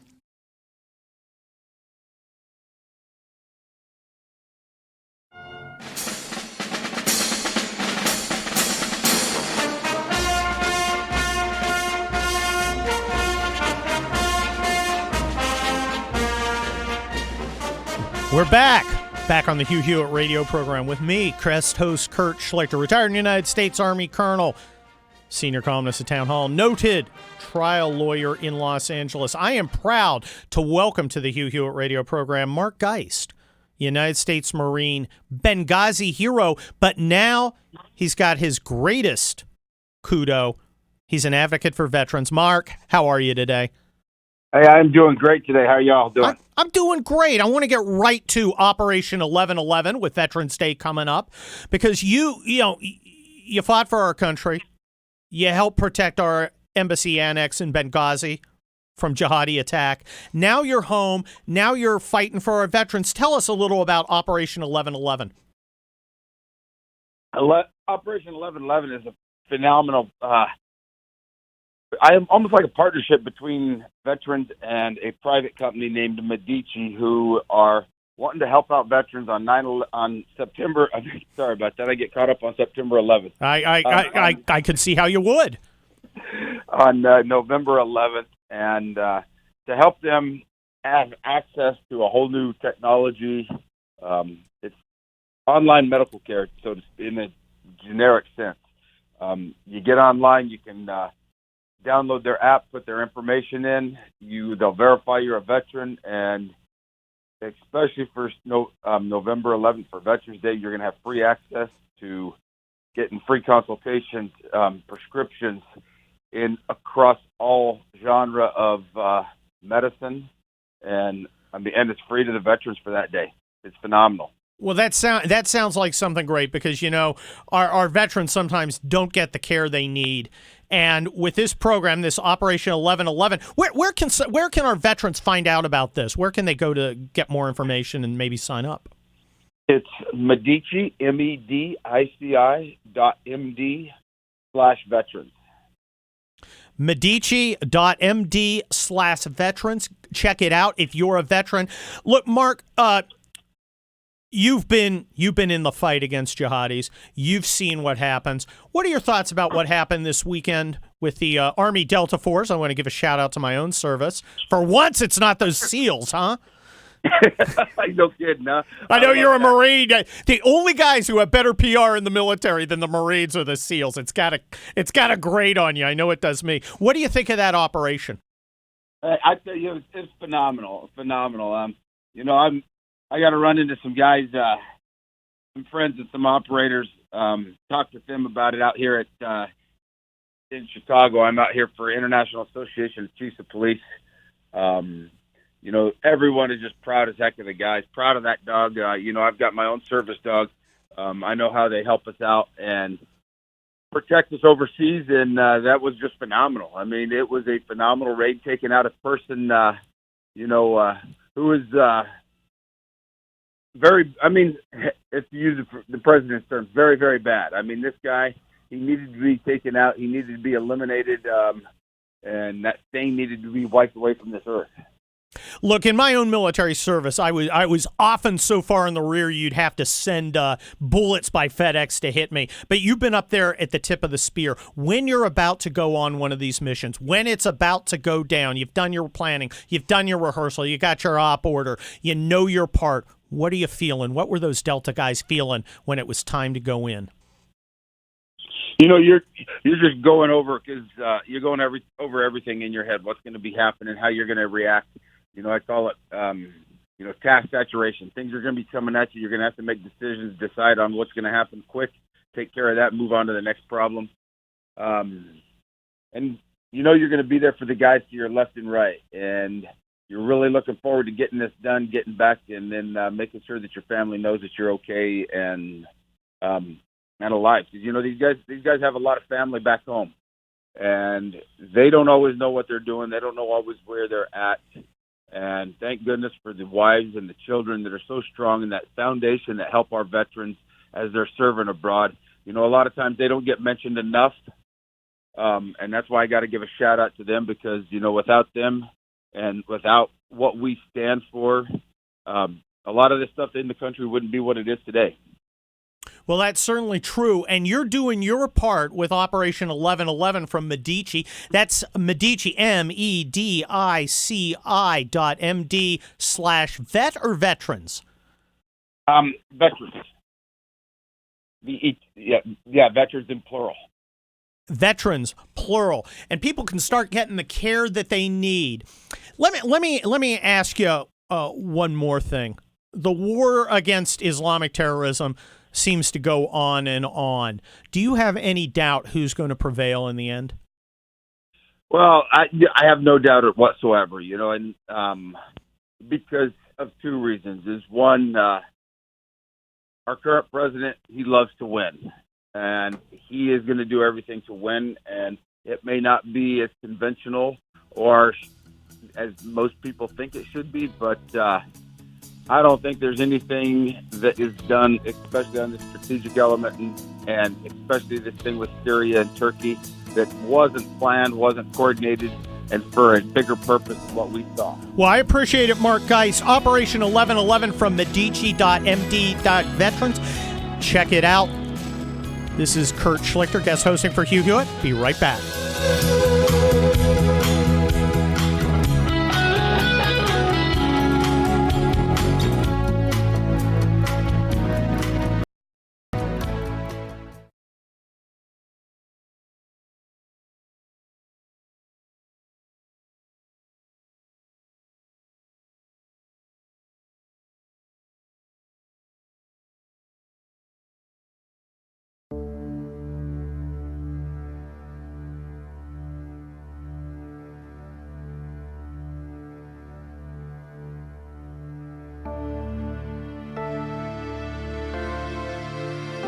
The Hugh Hewitt Show on the Salem Radio Network returns from break in 8 minutes and 15 seconds.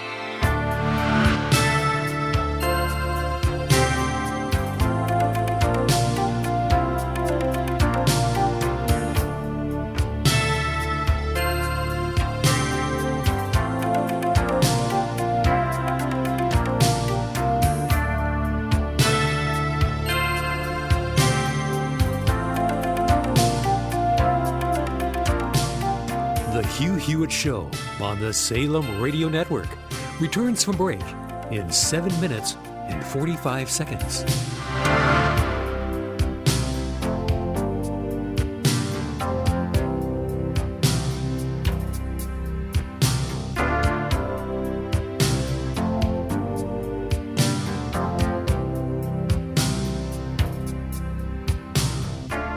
The Hugh Hewitt Show on the Salem Radio Network returns from break in 7 minutes and 15 seconds.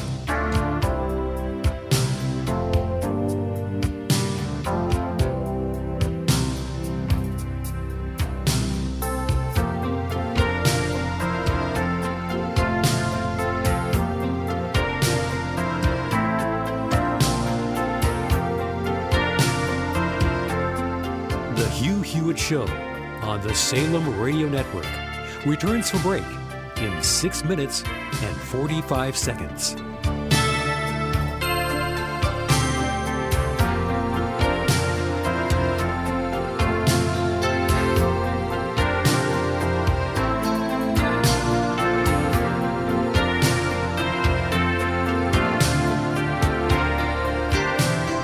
The Hugh Hewitt Show on the Salem Radio Network returns from break in 6 minutes and 15 seconds.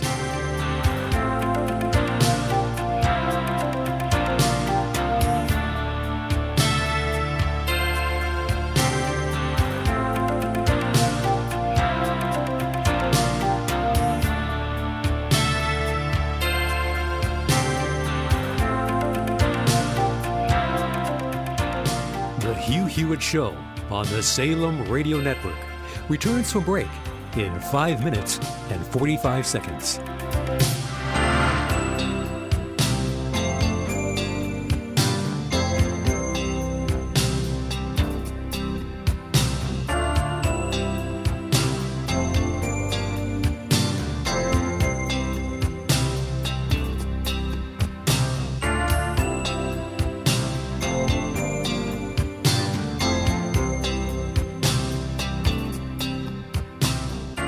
The Hugh Hewitt Show on the Salem Radio Network returns from break in 5 minutes and 15 seconds.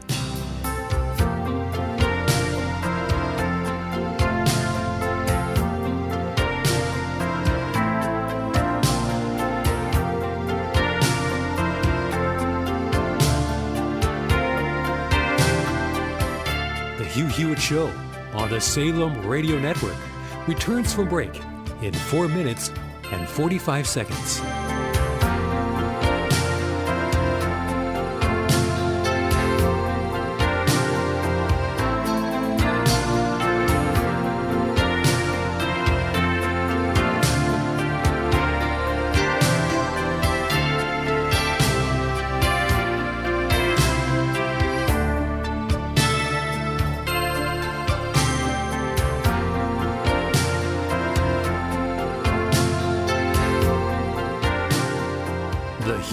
Show on the Salem Radio Network returns for break in 4 minutes and 15 seconds.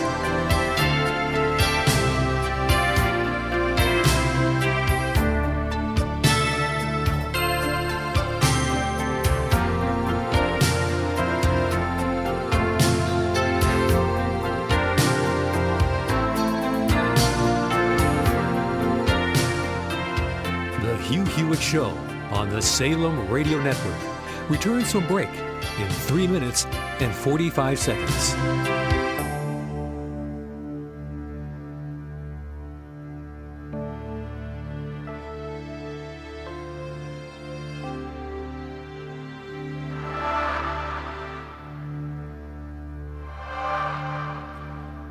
The Hugh Hewitt Show on the Salem Radio Network returns from break in 3 minutes and 15 seconds.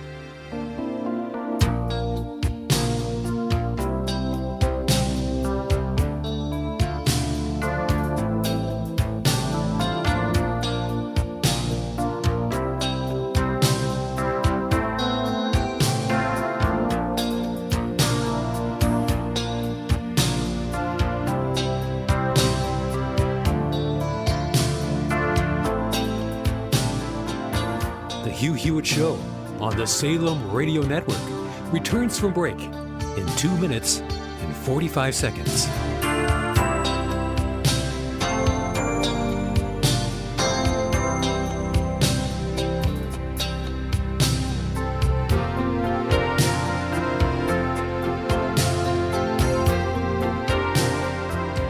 The Hugh Hewitt Show on the Salem Radio Network returns from break in 2 minutes and 15 seconds.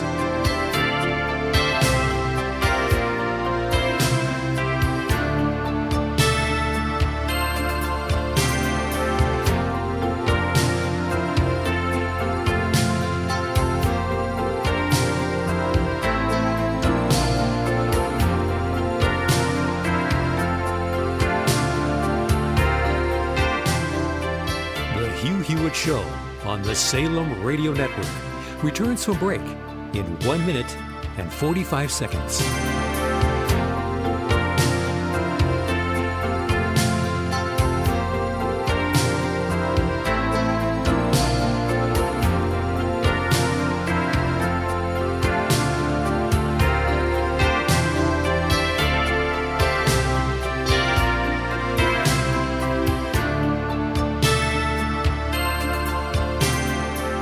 The Hugh Hewitt Show on the Salem Radio Network returns from break in 1 minute and 15 seconds.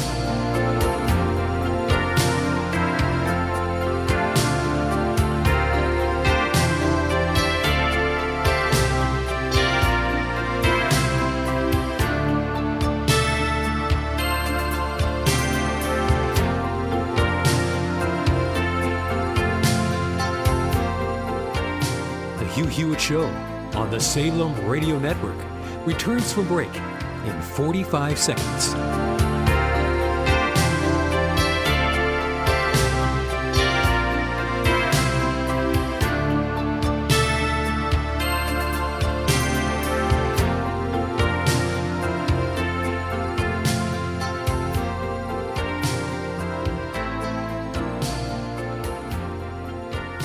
The Hugh Hewitt Show on the Salem Radio Network returns from break in 15 seconds.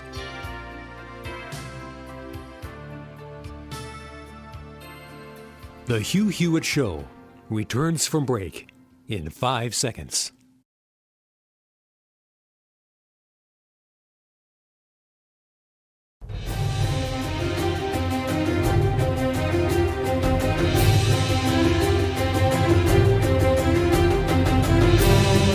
Morning glory, America. Notice in my intros I'm leaving off bonjour, hi, and hello to Israel, and greetings to the PRC.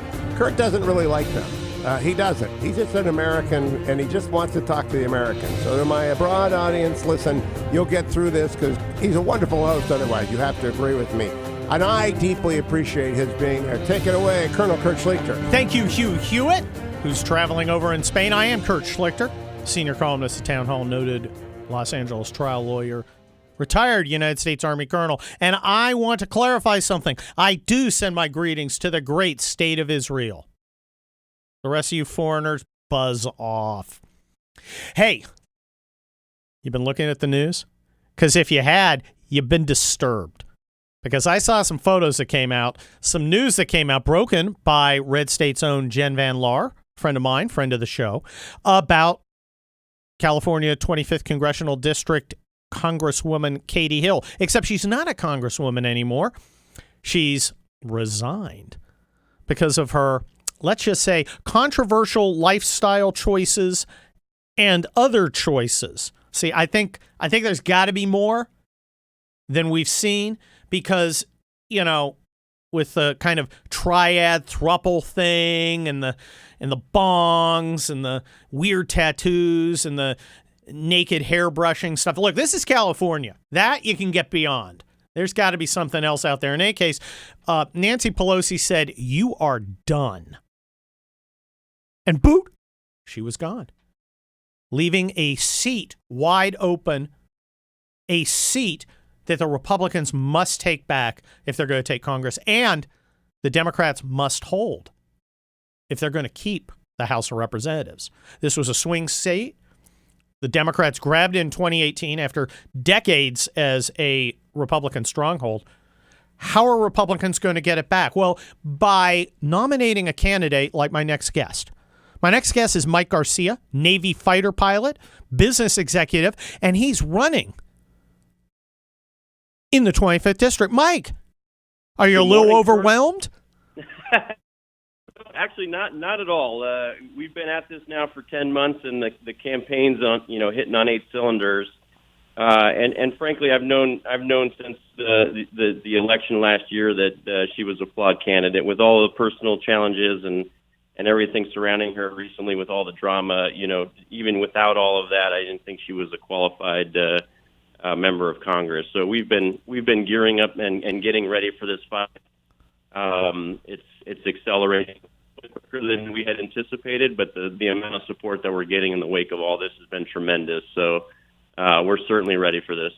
Well, it might have, looking at it on a strategic level, it might have been better to have a flawed candidate in a conservative-leaning district like the 25th, but now you're going to get somebody with a fresh start. And you're not going to be able to count on them having a bunch of naked pictures of them with thruples and so forth and all that other bizarre stuff. You're going to have to fight it out on the issues. What are the issues that are important in the 25th? Well, the same ones that are sort of prevalent across the nation. Illegal immigration, especially here, the economy, taking care of the national security concerns, securing the border, keeping the taxes low, and we've got with homelessness and education. So it's a lot of the same issues that we're anticipating.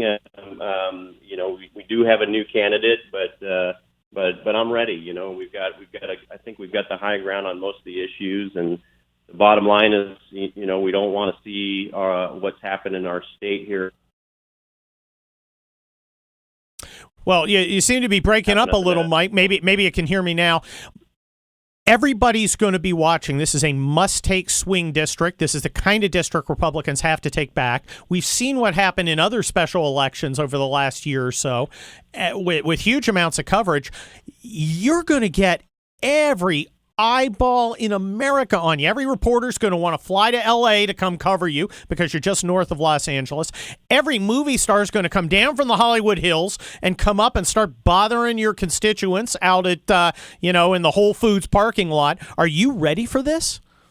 Yeah, absolutely. We're going to be the eye of the storm. It's going to be the focus race. It'll be concurrent, obviously, with the regular national primaries. But yeah, we're absolutely ready. We've got 200 volunteers who are thirsty and wanting to really hit the ground running here. We are absolutely ready for this, and it deserves the national attention. It deserves the support of the party.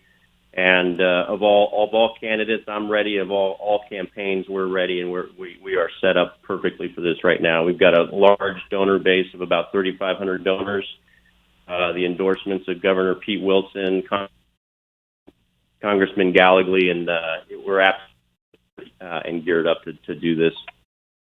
Well, I know you're starting to get a whole bunch of media attention. Are there other Republicans out there running against you? And how are you different? Yeah, so there are. There's a couple of Republicans still in the race. They're not able to raise money. The difference, I think, between us is that I can win. We have the organization in place. I've got a proven track record of success as not only a Navy fighter pilot, but also a businessman. I'm not a professional politician. I'm doing this for the right reasons, and leadership matters.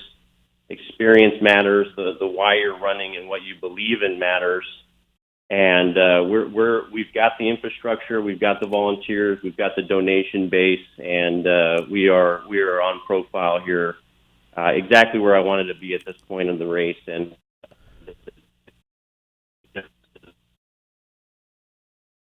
candidate is on the Democrat side, and we're looking forward to that. Okay, you need to stand near a call window, Mike. All right, an open window with your cell phone. You got me now? You read me? Yeah, I've got you. How you hearing me? Lima Charlie. Communications, the bane of every military officer's existence. Yeah, exactly. Yeah, I'm sorry about that. How's your experience as a Navy fighter pilot, both flying combat missions against jihadis, like we took out, the Army took out last weekend, Mr. Navy guy?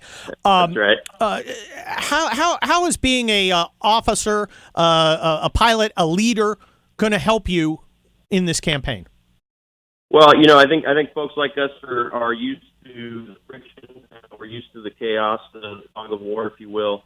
It's about organization. It's about maintaining situational awareness and not getting flustered. There's going to be personal attacks. There's going to be, ups and downs here that we're going to level set through and stay focused on. No one's shooting at us, and I'm not on an aircraft carrier here for 9 months. So my mentality is going to be probably a little bit calmer, a little bit cooler than the average candidates through this process. And it's all about leadership, whether you're leading the 200 volunteers or your party. It's about showing that leadership and being able to still stick to the principles, stay on the high ground, be aggressive, be assertive, and get your message out with clarity. Well, look, Mike, they're going to come at you. They're going to come at you hard with a lot of money and a lot of venom. They're going to call you racist. They're going to call you sexist. They're going to call you a transphobe, a homophobe, a thropophobe. They are going to slander you and everyone around you. Are you ready for that? Yeah, we're absolutely ready. My family is very supportive. My wife is. She knows obviously why we're doing this. They know my character. They know my moral fiber, and we're not worried about it. It's a sign of weakness. We welcome it, and we're gonna plow through all the noise and do what's right for the country for the right reasons. So we are absolutely ready for it, and we're looking forward to taking this seat back as part of a larger push to take the House back. That's what's at stake. We've got to get the House back. We've got to allow this president to do his job. He's a 700 horsepower engine, and he's got a 100 horsepower transmission bolted to him in the form of this Congress, this House of Representatives. So there's a lot at stake, and we've got to get this right. So we're absolutely ready for it. Well, the 25th district is a must-win district if the Republicans are going to take back the House of Representatives. Have you been in touch with Minority Leader Kevin McCarthy, and has he thrown his support behind you yet? So he hasn't thrown his support. I have met with him in person. In our first quarter, we raised about $250,000. He asked that in our second quarter we replicate that. And we need to. He and I now, we need to chat. I am looking forward to getting his support. We're well over $600,000 raised now, and accelerating. So I'm hoping he's watching and listening to everything that's going on. Well, he better be listening, Mike Garcia. Hey, we only have about 30 seconds. If people want to support you, a Navy fighter pilot, ready to take the flak from the left in Katy Hill's old district, where can they support you, Mike Garcia? Where can they go? Absolutely. Thanks, Kurt. It's electmikegarcia.com. That's electmikegarcia.com, everybody. If you want to support a Navy fighter pilot, electmikegarcia.com. This is Kurt Schlichter on the Hugh Hewitt radio program. We will be right back. Portions of the Hugh Hewitt Show are brought to you by Alliance Defending Freedom.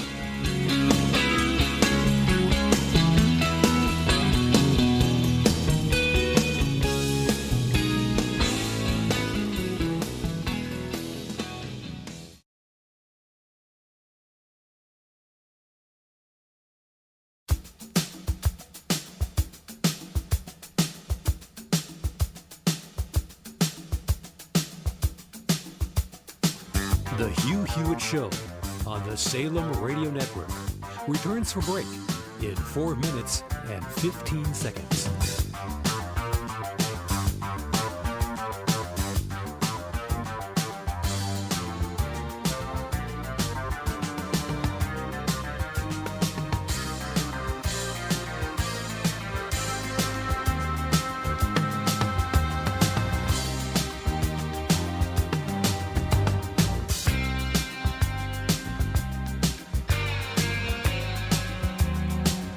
The Hugh Hewitt Show on the Salem Radio Network returns from break in 3 minutes and 45 seconds.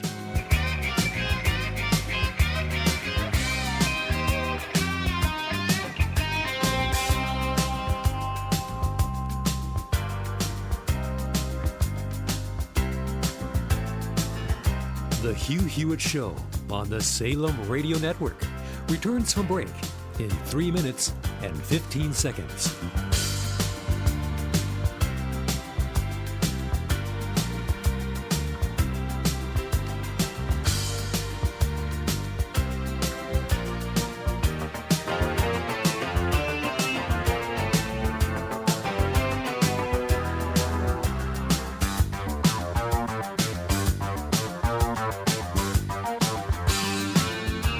Hugh Hewitt Show on the Salem Radio Network returns from break in 2 minutes and 45 seconds.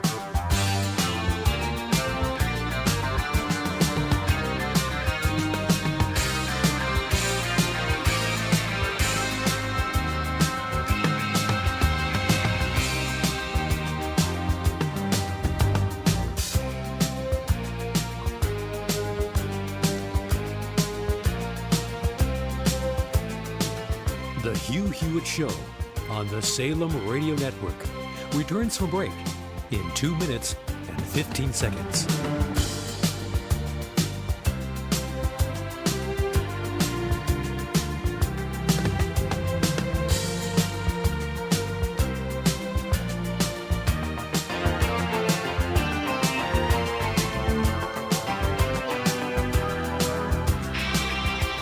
The Hugh Hewitt Show on the Salem Radio Network returns from break in 1 minute and 45 seconds.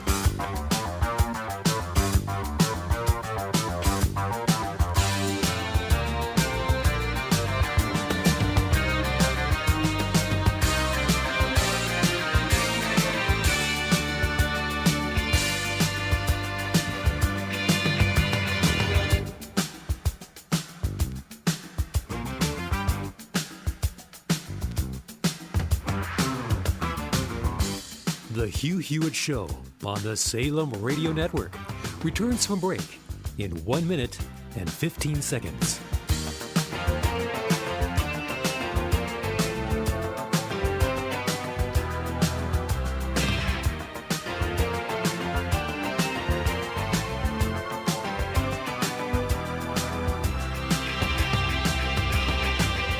The Hugh Hewitt Show on the Salem Radio Network returns from break in 45 seconds.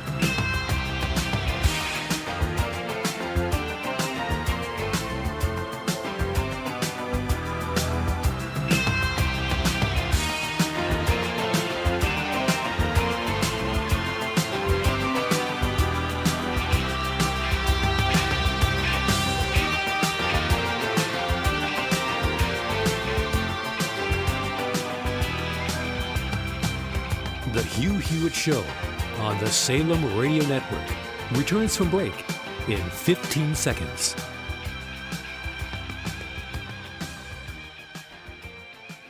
The Hugh Hewitt Show returns from break in 5 seconds.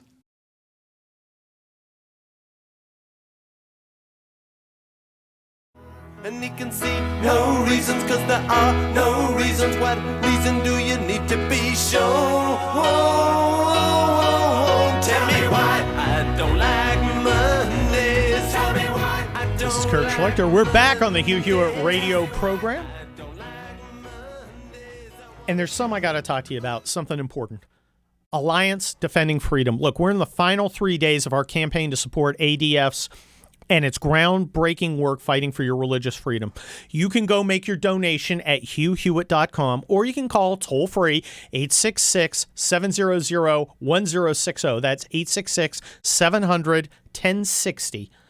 ADS paving the way to religious freedom in all 50 states, whether it's on the in work or on the job or around the house, wherever.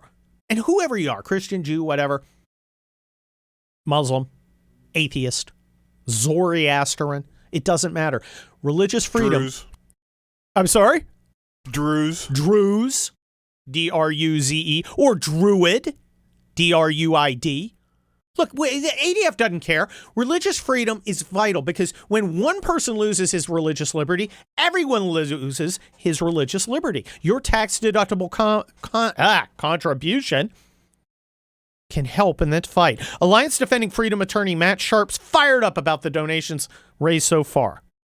Gives me hope that there is a generation that is going to pick this up and keep fighting these battles. I think there are more opportunities than we've had in decades to advance religious liberty and free speech. And their contribution, whether small or large, helps to fund those efforts, helps us to take that extra case that can be the one that goes to the Supreme Court and sets the precedent that impacts every American. So every little bit, large or small, helps towards that larger battle to help secure these fundamental freedoms. Matt Sharp's right, and that's why I'm urging you to support ADF right now. We got 3 days left. Make your tax-deductible donation via the ADF banner at the top of the hughhewitt.com homepage, or you can call toll-free 866-700-1060. That's 866-700-1060. Any amount. Alliance Defending Freedom, defending your religious liberty. Hey,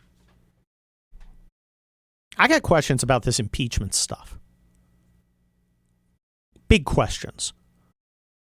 Fortunately, we have a guest coming up who can talk about that.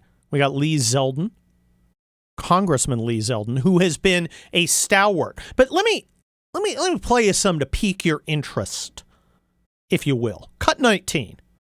Every American deserves to know when Adam Schiff's staff met with this whistleblower that started a process to try and remove the president from office. And I think every American sees that Adam Schiff, the person who promised that Donald Trump was going to see significant jail time because he had substantial evidence of collusion with Russia and that he was engaged in treasonous activity as a Russian agent, which ultimately proved not to be true, shouldn't be the person running this impeachment inquiry, and it shouldn't be running through the Intelligence Committee and behind closed doors meetings that we can't talk about openly.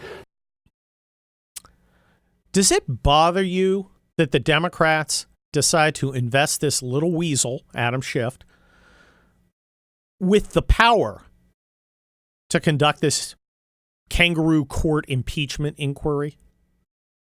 Does it bother you that someone with a track record of deception, of mendacity, of outright lying is the person who is supposed to be coordinating, synchronizing, and overseeing what should be a solemn duty? Or is it a joke? An unfunny joke? A disgraceful joke? A ridiculous joke?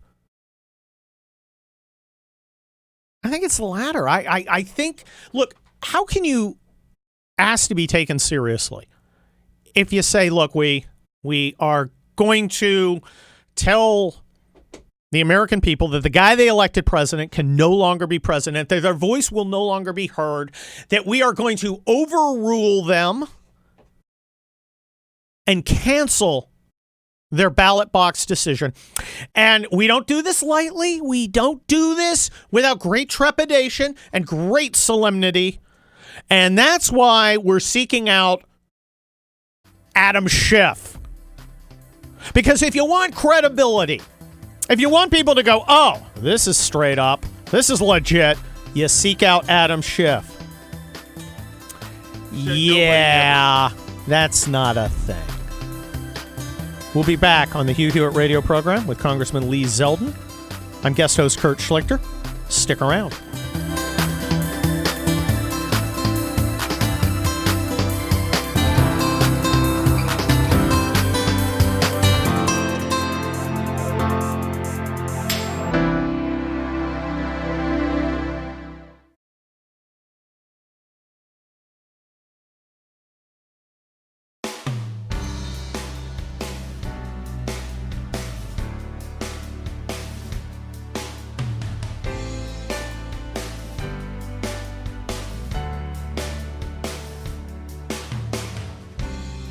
The Hugh Hewitt Show on the Salem Radio Network returns from break in 5 minutes and 15 seconds.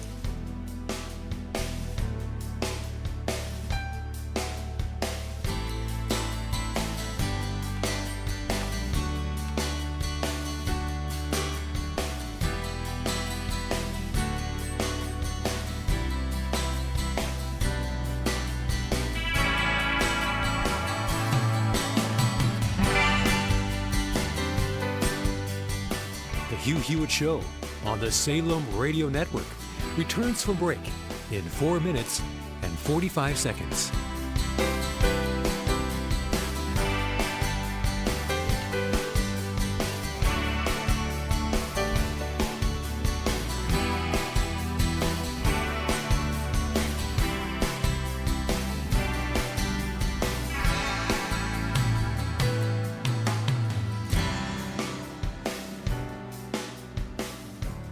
The Hugh Hewitt Show on the Salem Radio Network returns from break in 4 minutes and 15 seconds.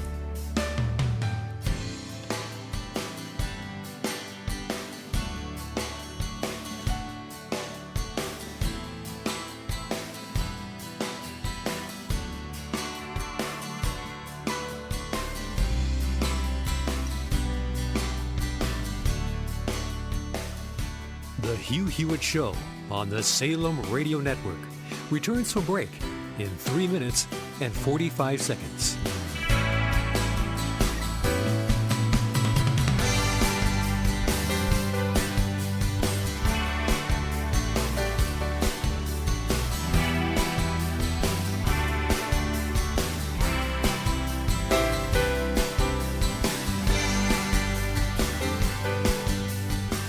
The Hugh Hewitt Show on the Salem Radio Network returns from break in 3 minutes and 15 seconds.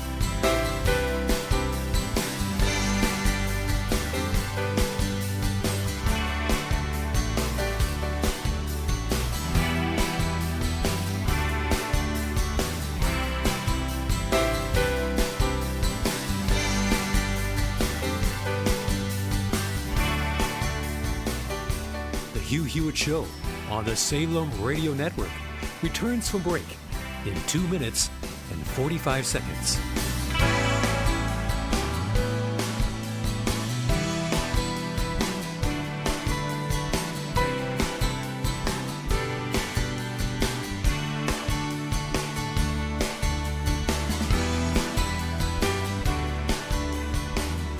The Hugh Hewitt Show on the Salem Radio Network returns from break in 2 minutes and 15 seconds.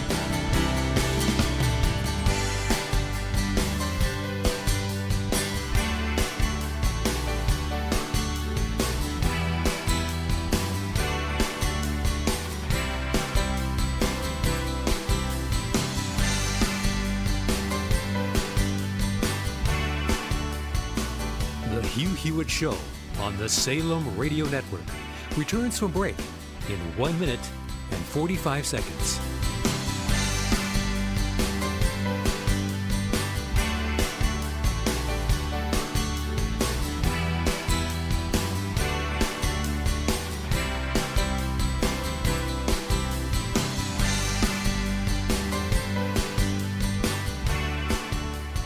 Hugh Hewitt Show on the Salem Radio Network returns from break in 1 minute and 15 seconds.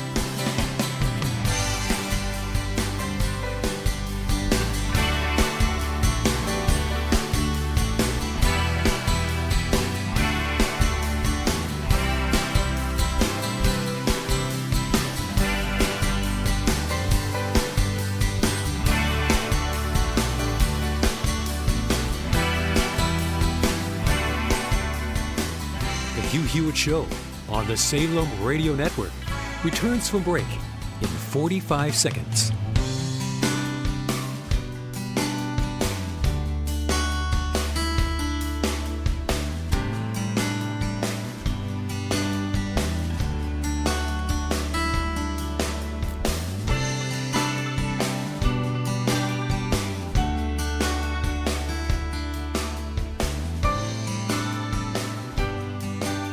The Hugh Hewitt Show on the Salem Radio Network returns from break in 15 seconds.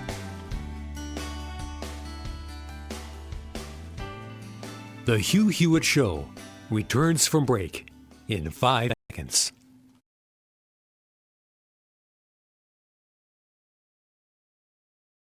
Prisoner who now stands before you was caught red-handed showing feelings of an almost human nature. We're back on the Hugh Hewitt radio program. That bumper music, Pink Floyd, The Trial, which memorializes a Kafkaesque proceeding, a great and gross injustice. Sort of like what's going on now. I'm guest host Kurt Schlichter, and I'm proud to be joined by a true fighter, a true warrior for due process, a true warrior for freedom, Congressman Lee Zeldin. How are you, Congressman Zeldin? I'm doing well, Kurt. Good to be with you this morning. Good to be with you. This audience knows the ins and outs of this impeachment farce. They understand what's going on, at least what's out in public. And they know you've been a great voice for it. Here's what they want to know. Congressman Zeldin, you understand and have access to information we can't see. Isn't that true? I've been inside the depositions, and there is a lot of information that should be public right now, but Adam Schiff has been hiding it. The transcripts should be public. There's a lot more that you and your audience should know as Americans, but they're keeping it from you. Now, let's be real clear, Congressman Zeldin, and you are a reserve naval officer, as I understand. Army, yep. Oh, you're Army. Oh, well, let's high-five it, because finally our guys got on the scoreboard this weekend. I got a little tired of seeing the SEALs always making it happen. Oh, man, they had a good run of about if everything from college football to the battlefield. They have been scoring a lot of wins over the Army, but over the course of the last few years, we're starting to take back some W's. Well, it's good to see the caissons go rolling along. Anyway, back to my point. There are a lot of things that we can't see that are not being hidden because they're classified in the classical sense. They're not being hidden because it's going to put our troops in danger. Loose lips are not going to sink ships. What they might do is sink Adam Schiff's circus. Isn't that true? You're absolutely right. And to your point, the information that's already out there for the public to see, right now you can go read Bill Taylor's opening statement. And that's a 30-minute, 15-page document. And that is supposedly the star bombshell witness that Adam Schiff claims to have. But notice when you're reading that opening statement that you're reading information that is not just second, but in many cases also third or even fourth-hand information. There's only two references in that entire opening statement to Joe Biden. One is just a reference to the July 25th call transcript, but the other one, the only substantive reference, is on page 12. Everyone can go read it. And as you're reading it, process this. It's not just second or third hand, it's fourth hand information. It's that Bill Taylor learned this because Morrison told Taylor that Sondland told Morrison that the president told Sondland that the president told Zelensky to investigate the Bidens. Really, yeah, this is like fourth hand hearsay. It's like the world's worst bar exam. And I think people know that, Congressman Zeldin. You know other things, though. Other things that would blow this sham apart. Well, let me just say this. There's nothing that's come up in any of these depositions that you can possibly impeach the President of the United States for. Just get that one out of the way. But one other thing, taking one step further, 2 of the interviews were transcribed interviews, which allow me to talk about the substance of it. It doesn't fall into the deposition rules. The first person who came to testify before us was Ambassador Kurt Volker, who was U.S. Special Envoy to Ukraine. And right out of the gate, the very first witness that came in front of these committees obliterated the quid pro quo narrative. It was revealed that not only did Zelensky not know that there was a hold on aid during that July 25th call, but there was nothing about a hold on aid or a quid pro quo in the Ukraine readout of the call. There was nothing mentioned about quid pro quo or a hold on aid on July 26th when Zelensky met with Sondland and Volker. And then for weeks to follow, Ukraine makes no reference to a hold on aid or a quid pro quo. It wasn't until after they read it in Politico after August 29th that they inquired, and guess what happened? Right after that, the hold on aid got released, and do you know what Ukraine had to do in order to get that hold on aid released? Nothing. Well, nothing seems to sum up the substance of this here. Let's understand this. The theory behind this impeachment is that the President of the United States is not allowed to tell a foreign government whose oligarchs are paying off the son of a presidential candidate that they should investigate what is manifest corruption. I mean, let's take a look at Joe Biden's kid. Hoover Biden got booted out of the Navy for failing a urine test. He left his crack pipe in a Hertz vehicle. He's got a paternity suit in Alabama. Okay, not an achiever, yet he's getting 50 Arkansas. He got 50 grand a month from some oligarch. And it was because of his daddy. And Donald Trump's not supposed to investigate that? Am I getting that right? Is there some special rule that I'm unfamiliar with that we're not allowed to look at the corruption among our elite? By his own admission, Hunter Biden said that he only got that position because of his name. No Ukraine experience, no energy experience. This is a corrupt Ukrainian energy company run by a corrupt Ukrainian oligarch paying off the son of the sitting vice president. And I don't believe that Joe Biden, Zolchevsky, Burisma, Hunter Biden should be immune from scrutiny just because Joe Biden is running for president. I believe that President Trump being concerned about that corruption is one that many of my constituents agree with. It's one that I agree with. Our country should be working together to get to the bottom of what happened to make sure that never happens again. If it's not illegal, then it should be illegal. Let me ask you a hypothetical, since you probably can't tell me, because I'm just an American citizen and I'm apparently not fit to know the facts. If it came out that Adam Schiff actively coordinated with this alleged whistleblower who has apparently disappeared, we don't hear from him anymore, wouldn't that blow this whole thing apart? I'm convinced, actually, that the whistleblower, before this person was even a whistleblower, was in contact with Schiff and his team, and that they basically converted this individual into a whistleblower, telling the person to go file a whistleblower complaint, to go hire a whistleblower attorney. Yeah. That initial contact came early. Schiff and his team. Is that what you're saying? Absolutely. So you believe Adam Schiff personally was in contact with those whistleblowers as well as Adam Schiff's team.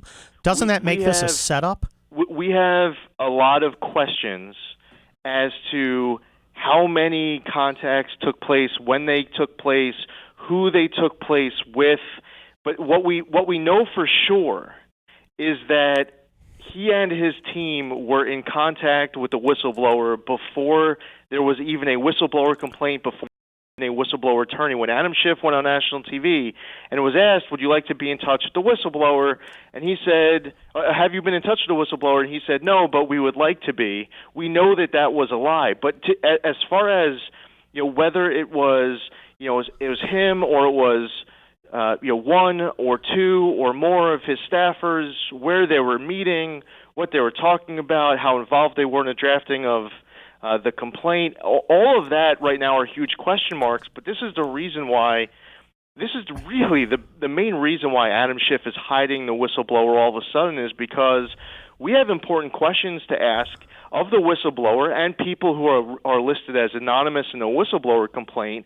And essentially, Adam Schiff has turned him and a couple of his staffers into fact witnesses here. And right now, they're covering up how this whole thing started. But what we do know is that they have lied about it on national TV. Do you, hypothetically, could there be information about the contacts between Adam Schiff personally and his staff with this whistleblower inside the information we are not yet allowed to see? Well, I can't get into the substance of the depositions, but what I will say is that that really is a conversation to be had. Those are questions and answers that you would take place if you brought the whistleblower in. When Nancy Pelosi allows some sort of vote on some sort of inquiry, are you Republicans going to be able to have the chance to call witnesses? And if you have that chance, are you going to call Adam Schiff and members of his staff to testify about their contacts with the whistleblower to expose what looks to me like a setup? Well, first off, we should have the ability to call witnesses, but whether or not this resolution is going to allow the minority party, is going to allow Republicans to call witnesses, still unknown. The witnesses who are at the top of our list include the whistleblower, several people who are listed as anonymous in the whistleblower complaint, Ambassador Pyatt, Assistant Secretary Newland, and there are others who could potentially be called as well. As far as calling Adam Schiff as a witness, that's something I haven't discussed specifically with my colleagues. Would you do it if you could, hypothetically? I'll tell you personally, I would love to be able to get some honest answers from him because the information, his approach, everything has been filled with so much dishonesty, slipperiness, sneakiness. The way he asks questions inside the deposition, he will make three assumptions, connecting dots that aren't connected, and then he'll ask a simple question to get a simple answer, and the person answering the question doesn't realize that you signed off on the premise of the question. For he's example, like every rear-ender whiplash lawyer I've had to battle with over a deposition. Very sleazy. But you'd like to cross-examine Adam Schiff about his own participation in this, wouldn't you? I've got 15 seconds. That's just me. I'm not sure it'll play out like that. Well, I hope it does. Thank you, Congressman Lee Zeldin. You are fighting the good fight, and I love that you're an Army guy. This is the Hugh Hewitt radio program. I'm guest host Kurt Schlichter. We'll be right back. Hi, it's Hugh Hewitt. No matter who is sitting in for me, I do want to remind you about AndrewandTodd.com. AndrewandTodd.com. Take care of everyone who listens to this show. They take care of our guest hosts if they need to get their home refinanced or they want to buy an investment property. Colonel Kurt, Mark Davis, Bob France, all the people who sit in for me, I mean, they're rolling in dough. They do this for hobbies. They're out there. They're big real estate investors like you should be. And if you want to invest in real estate, go to AndrewandTodd.com. Time for you to diversify out of stocks and bonds and cash. Time for you to get an income-producing property. The person who will get you qualified, Andrew Del Rey or Todd Avakian. And you can find them at AndrewandTodd.com. Answer a few questions. Tell them you want to become a real estate investor. They'll be right back to you with the best offer, the best rate. They'll also help you find an agent no matter where you are in the United States. AndrewandTodd.com can also be reached at 877. AndrewandTodd.com can also be reached at 888-888-1172. 888-888-1172. Don't wait another day. AndrewandTodd.com. The one thing Kurt Schlichter can't do that I can is tell you that ReliefFactor.com goes everywhere with me. I don't know that I've converted Kurt yet. He's still a little bit younger to be feeling the aches and pains of age. I think he's 20. In any event, if you are getting those aches and pains because you're exercising, you're aging, or both, then don't forget ReliefFactor.com. I took it with me to Spain. I take it with me wherever I go. I take it, and I sometimes have to give it away when someone wakes up with a bad back on a bad boat or anything like that. ReliefFactor.com travels light, travels fast, and travels well into your system along with all of your body's natural defenses. Icarian, curcumin, resveratrol, omega, all combined to give your body support for the temporary relief of the minor aches and pains that plague you. If you're out there playing at full tilt, or you're just getting a days older. $19.95 is the starter pack. Kurt Schlichter's going to give it a try. You ought to give it a try. ReliefFactor.com. That's ReliefFactor.com. Don't go another day. Join the 10,000s of people who use ReliefFactor.com. Don't forget to sign up for the Huniverse. All of Hugh's broadcasts on demand, the after show, which in my opinion is worth the price all by itself, Dwayne FM, and all sorts of bonus content. www.huniverse.com.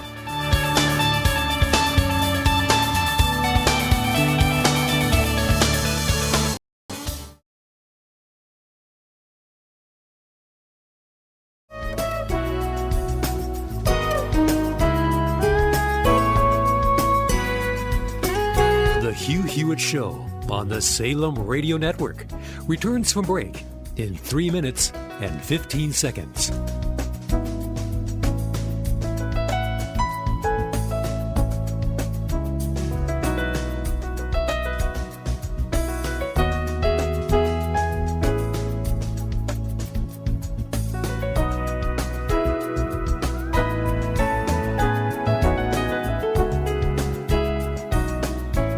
Hugh Hewitt Show on the Salem Radio Network returns from break in 2 minutes and 45 seconds.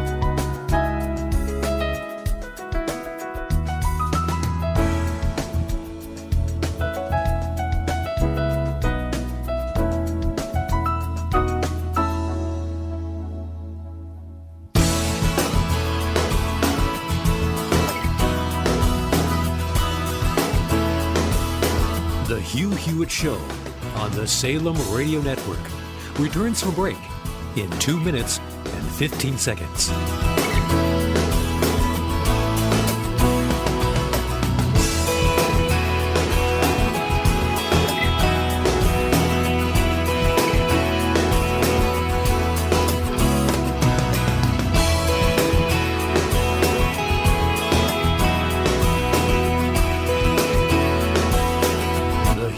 Show on the Salem Radio Network returns from break in 1 minute and 45 seconds.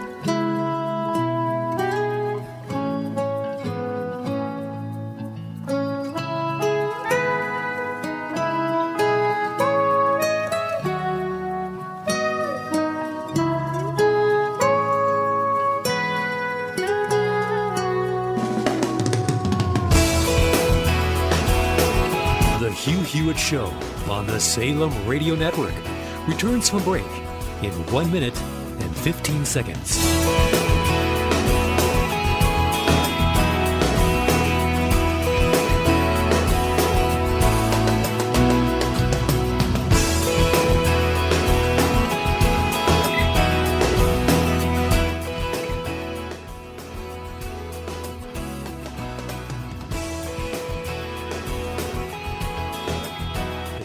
Show on the Salem Radio Network returns from break in 45 seconds.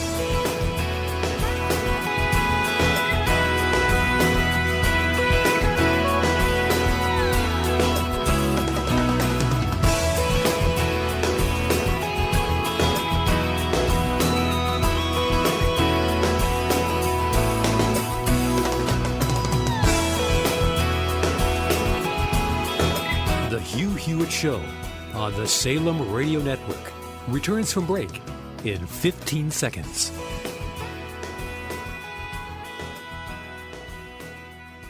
The Hugh returns from break in 5 seconds.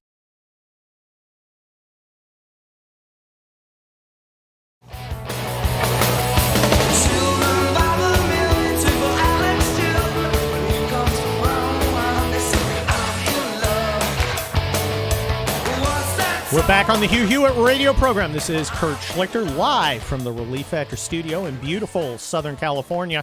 We are safe from the fires. I know you're concerned. We're okay, but there's a lot of folks who aren't. Remember your thoughts and prayers. Remember them when it's time to give, because it's getting ugly out there. And by the way, it's not global warming. It's always had fires in California. See, it's a desert, but that's neither here nor there. What is here is the Salem Culture Warrior of the Year Award, right? You've got 3 more days to vote. Today, tomorrow, Thursday. Voting's open. You can go vote at on the HughHewitt.com website. You can go there. You can vote. Charlie Kirk, Candace Owens, Alan Sears, Gary Sinise, he's a big vet guy, my favorite. Abby Johnson, Franklin Graham, who should be the recipient of the Salem Culture Warrior of the Year Award. It's up to you. Go there, go vote. Oh my gosh. Lee Zeldin, fellow Army guy, by the way. Did you hear that? Did you hear that interview last segment?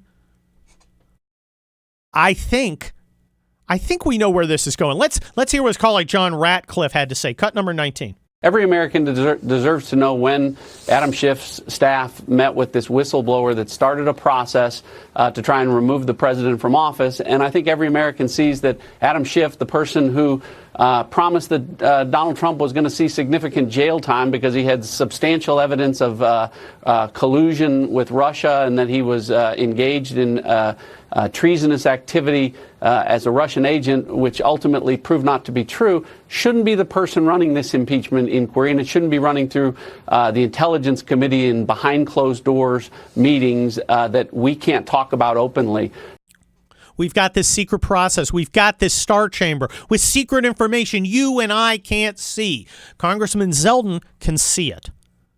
Now, he didn't disclose what he can't disclose. And let's understand the nature of this information he can't disclose. This is not loose lips sink ships type stuff. This is not classified info that's going to lead to the deaths or injury of Americans.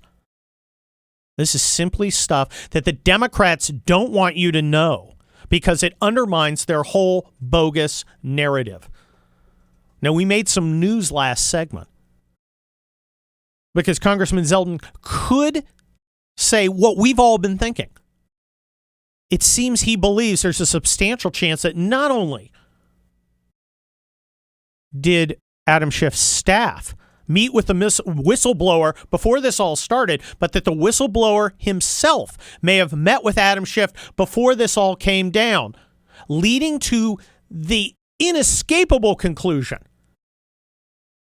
that this was a setup from the beginning, that this was a scam, that this was a trap. It's not a very good one because Donald Trump didn't really perform because he didn't do the whole quid pro quo thing they were probably hoping he would. How will we know? Well, we may know because Nancy Pelosi, under tremendous pressure, because this is manifestly an unfair process, manifestly an injustice, manifestly a sham, manifestly nothing remotely like due process, is finally going to allow the House to vote on some sort of inquiry rules. And these rules maybe allow the Republicans the chance to call witnesses, to cross-examine witnesses. Witness number 1, Adam Schiff. Witness number 2, 3, 4, Adam Schiff's staff. Congressman Schiff, may I remind you, you are under oath. You met with the whistleblower prior to him filing his report, didn't you? You helped write his report. You steered him to Democratic-leaning attorneys. You helped him coordinate. You helped him plan this. You, Adam Schiff, isn't it true you helped manufacture this whole bogus scandal? And we have to remind you, Adam Schiff, that you are under USC 1001 False Statements Act. Well, and under oath, this is flat-out perjury, not just false statements, perjury, which apparently wasn't a crime when Clinton did it, but, let's see if it is now. Wow. Now, Adam Schiff may not go testify in the House. I can't imagine the Democrats allowing any kind of rule that allow the Republicans the chance to put under oath the most important witness, the one who can establish this is all a giant setup. Suppose Lindsey Graham in the... But Lindsey Graham Senate Judiciary? or the Senate itself sitting in trial. Your Honor, Justice Roberts, I call Representative Adam Schiff to the stand. As a fact witness. As a witness for the defense. You are under oath, Adam Schiff. Now I've got some questions for you. Ooh, I'm tingling. We know it can happen. We know they're going to impeach. Adam Schiff, put on your witnessing suit. Mark Davis will be following me tomorrow. This is Kurt Schlichter, guest hosting for the great Hugh Hewitt. Thanks so much. Adios.